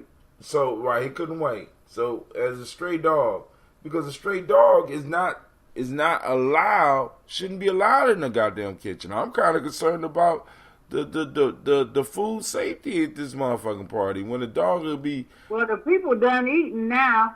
So No. He would remember the cook was still cooking. But I'm saying at the end, that's because he was out of pocket. But if he would have followed the game plan, there was supposed to be food left once they were right. done. And so they then would have been able to partake. So there wouldn't have been an issue of food contamination because they was done. You know what I'm saying? Scraps off what to about the, this? You know. The dog that was in the party was the tribe. The stray dog was the rest of them niggas. So fuck them niggas. They fucking up. They don't know how to act, and they gonna get the tribe throughout. I mean, that's a scenario, too. That is a scenario, too, Quincy. But he should have told homeboy, like, yo, you need to chill the fuck out, bro. But if they see you in that kitchen beforehand, I'm just going to let you know right now, they're going to kick your ass out. But like Quincy said, you know, there's some that just don't know how to act. You just couldn't even wait. Oh, Hey, tribe don't eat from the master's hand. Tribe is the master. I mean, you know, the metaphor, I was aware of that. But just keeping, you know, trying to, because however you want to slice it, the dog that invited the stray dog in knew the stray dog and knew that the stray dog wasn't going to stick to the plan. He knew what kind of dog that dog was. You said they know what type of dog So he wanted to try to save that dog. Like, you know what I mean? Uh-oh. So some motherfuckers just shouldn't be invited. Because look, he went right back out there and was on some straight dog shit. I was drunk. Right. You know what a drunk nigga looks like? You ain't drunk. You look like you just got through out a window. So again, I think that I think that the key or one of the major pieces is that sometimes people are going to set you up or put you in a position to fail. That could be true too. That's another way to look at it, yeah. They're going to put you in a position and anticipate your failure. I remember, true story, I had a friend, I fell out with her years ago, and yesterday it came to fruit. And once again, I used to be 300 pounds, right?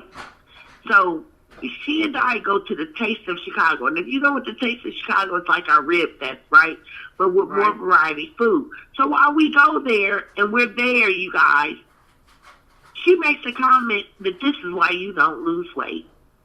I'm looking, I said, well, damn, we got on the road, drove 5 hours for us to eat. Now you want to critique what I'm eating, right? That became my motivation. She didn't invite me as if to say, let's have a good time.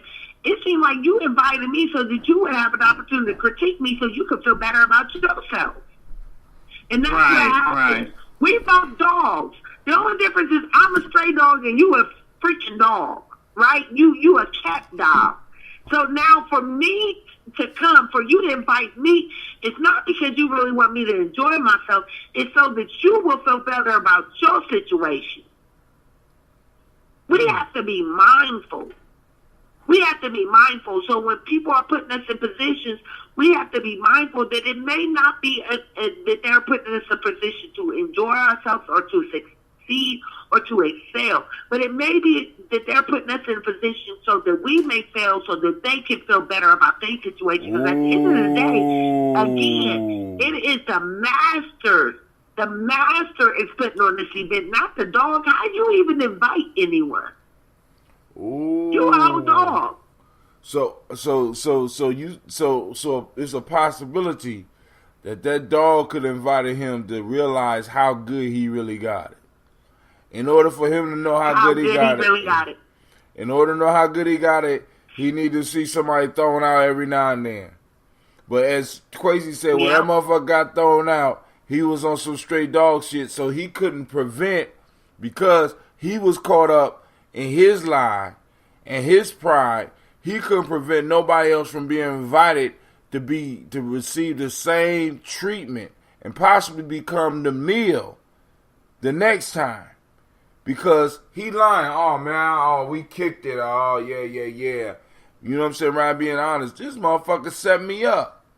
I came in at the appointed time, because I want y'all to think about this. He didn't know when the party started for the master. Well, he came at the appointed time that the dog told him, up the appointed time. He went on time, and he wagged his tail to let the other dog know that he was enjoying himself. So it's a possibility that he could have been straight set up. Some of us is out here as straight dogs getting set up, family. And we got to stop this shit. But hey, for people to feel better, about themselves, what I didn't say is that my girlfriend was extremely skinny, right? She was extremely skinny, and so for many months she had been trying to gain weight, whereas for many months I had been trying to lose weight, right? So that situation gave her an opportunity to comment on things. But what I later learned is while she was critiquing me or saying I was too fat, she was wishing that she had a couple pounds or two. You know what I'm saying? My situation she put me in a position where she could feel better about herself and her predicament. Well, I'm gonna make you. I think at the bottom line, we gotta realize that we are all of them.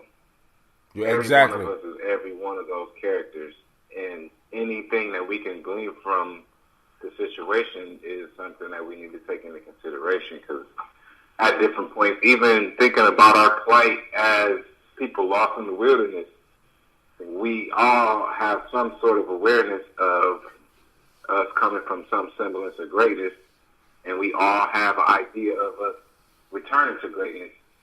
And we are obviously aware of the fact that we are not presently being upheld as great. Right. So all of those different things apply. We have to think about how we got here, where we at, how we get where we're going to be. So all of those different scenarios got wisdom for us. All right, family, this is what I'm going to do. First off, let me do this. Family, I want to thank you for joining the Congregation of the Mighty in this great discussion. This is Gye-Nyame Journey Media. Great job, Anime. This is a Heart of a Simple production. This is Folk Tales for Grown Folks. We strive to blow up your old paradigms. So I'm going to give each one of y'all an opportunity to give your closing statements, and we are out. It is after 11 o'clock. I need to get up and do the toast, even though we ain't got school tomorrow. A lot of people got to go to work, so I want to get up and be able to do the toast at the regular time. And tomorrow will be a beautiful Ujima. Right now, we close. Can I say goodbye, Tim? Ain't that what I just said, woman? I just said your closing remark. Yeah. Well, I'm out of here. Peace and love. Peace and love. Everybody get a closing remark. Handle your business. Closing remarks. Okay, I just want to say, remind everyone that we are in the midst of the Great Awakening. Do something today and every day that is in support of the movement. You can read a book or article, donate to a cause, or volunteer your time or services to a social media. Donate your time and your services. And I want to remind you that our recreation centers, I'm sure all over Ohio, in all kinds of different places, cities, districts, whatever, are looking for people to come in and teach their students, their young people, some of the things that we learn, be it double dutch, dodgeball, curveball, or agriculture, horticulture, music, dance, whatever. I remember, I come up in the Sullivan Gardens in the west side of Columbus.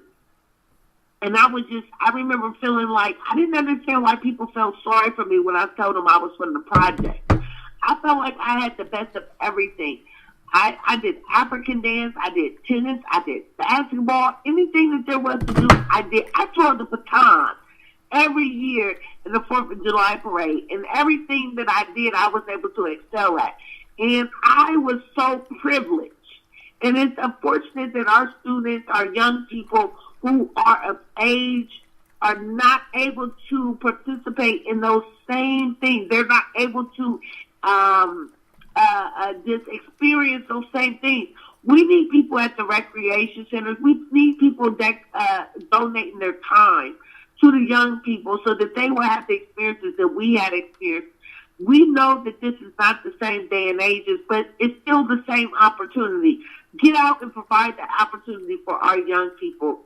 So I want to encourage you to donate your time, services. I want to remind you that we are in charge of our social media outlets. So that is our platform. Continue to promote and share images that are positive, not those that perpetuate the stereotypes. Remember that it is important that we participate politically, whether it is voting, whether it is signing a petition, whether it is marching, or participating in the peaceful protest. This day and every day, we have the opportunity and the right to boycott. The more money we keep in our pockets, the more money we have. So with that being said, if we want change, we have to learn how to keep more of it in our pockets. Again, I just want to thank you, Hatim, for providing a platform and opportunity to reach out, to provide an opportunity for people to come back and read and listen and hear what's going on.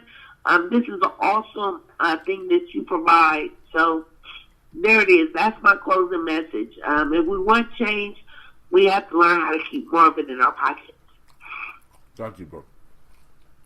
Question, you on there? Yeah. Lady Roll out J. here, German Johnny. Is that Lady J? Yeah. Share some of that. Whatever you got. I want some. And one more thing. Go to bed, Anime. She can't go to bed till after. Because she got to get up, too. And she better be on point. And she better eat the egg roll, Anime.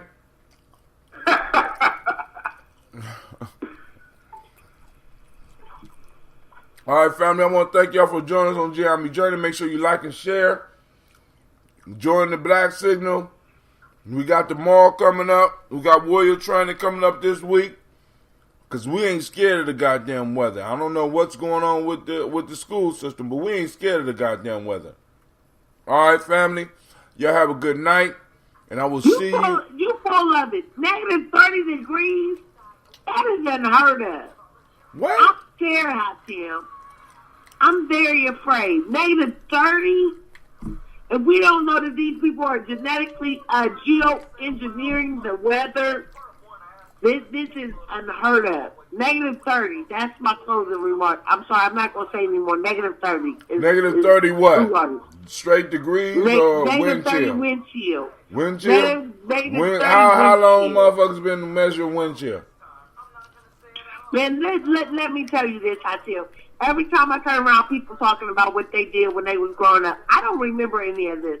And I'm going to admit that part of it is because that these people have been changing the trajectory of our neighborhood school. So I was bused from my neighborhood all the way to another neighborhood. You had to wait. You had to wait. Remember this. You had to wait on that bus. I don't remember this. But there's no way that there's just no way. There's just no way. -30 wind chill. Come on now. What's the wind chill right now? I don't know. It is not even that cold outside. I was just out with friends. Exactly. Participate. I bet you tomorrow some shit popping off. And it's 30 degrees. I ain't gonna leave my house tomorrow. What do you mean? I'm gonna leave. But I know that y'all didn't experience. Do you remember this when you were young? Girl, I had a Do you remember I had a jerry curl and I used to walk to school and the shit would freeze before I got there. Every time I walked to school in the wintertime, I had snot freezing in my nose and I couldn't breathe through my nose because I had to breathe through my mouth. Hold up. Don't let that fly. You said that I was...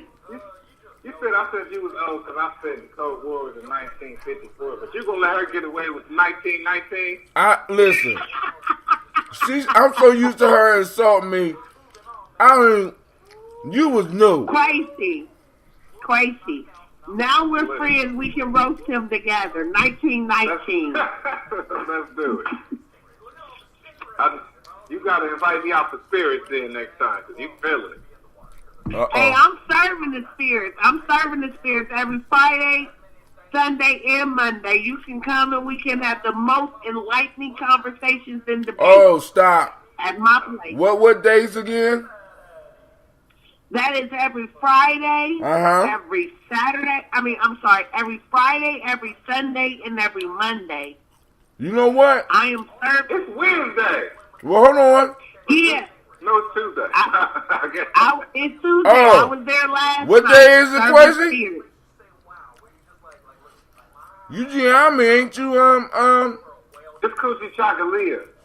You Gye-Nyame, right? Because that's 21. That's I'm gonna do some of these. I'm gonna do these push-ups in my sleep. In my imagination. But I want to say, Hatim, if you come to see me, we have a whole patio that is at your disposal. You can set up shop. I'm giving you approval right now. I don't know, man.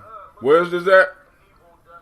We'll talk about it in person. I don't want to. This is at the Pure Ultra Lounge. I'm serving up spirits there.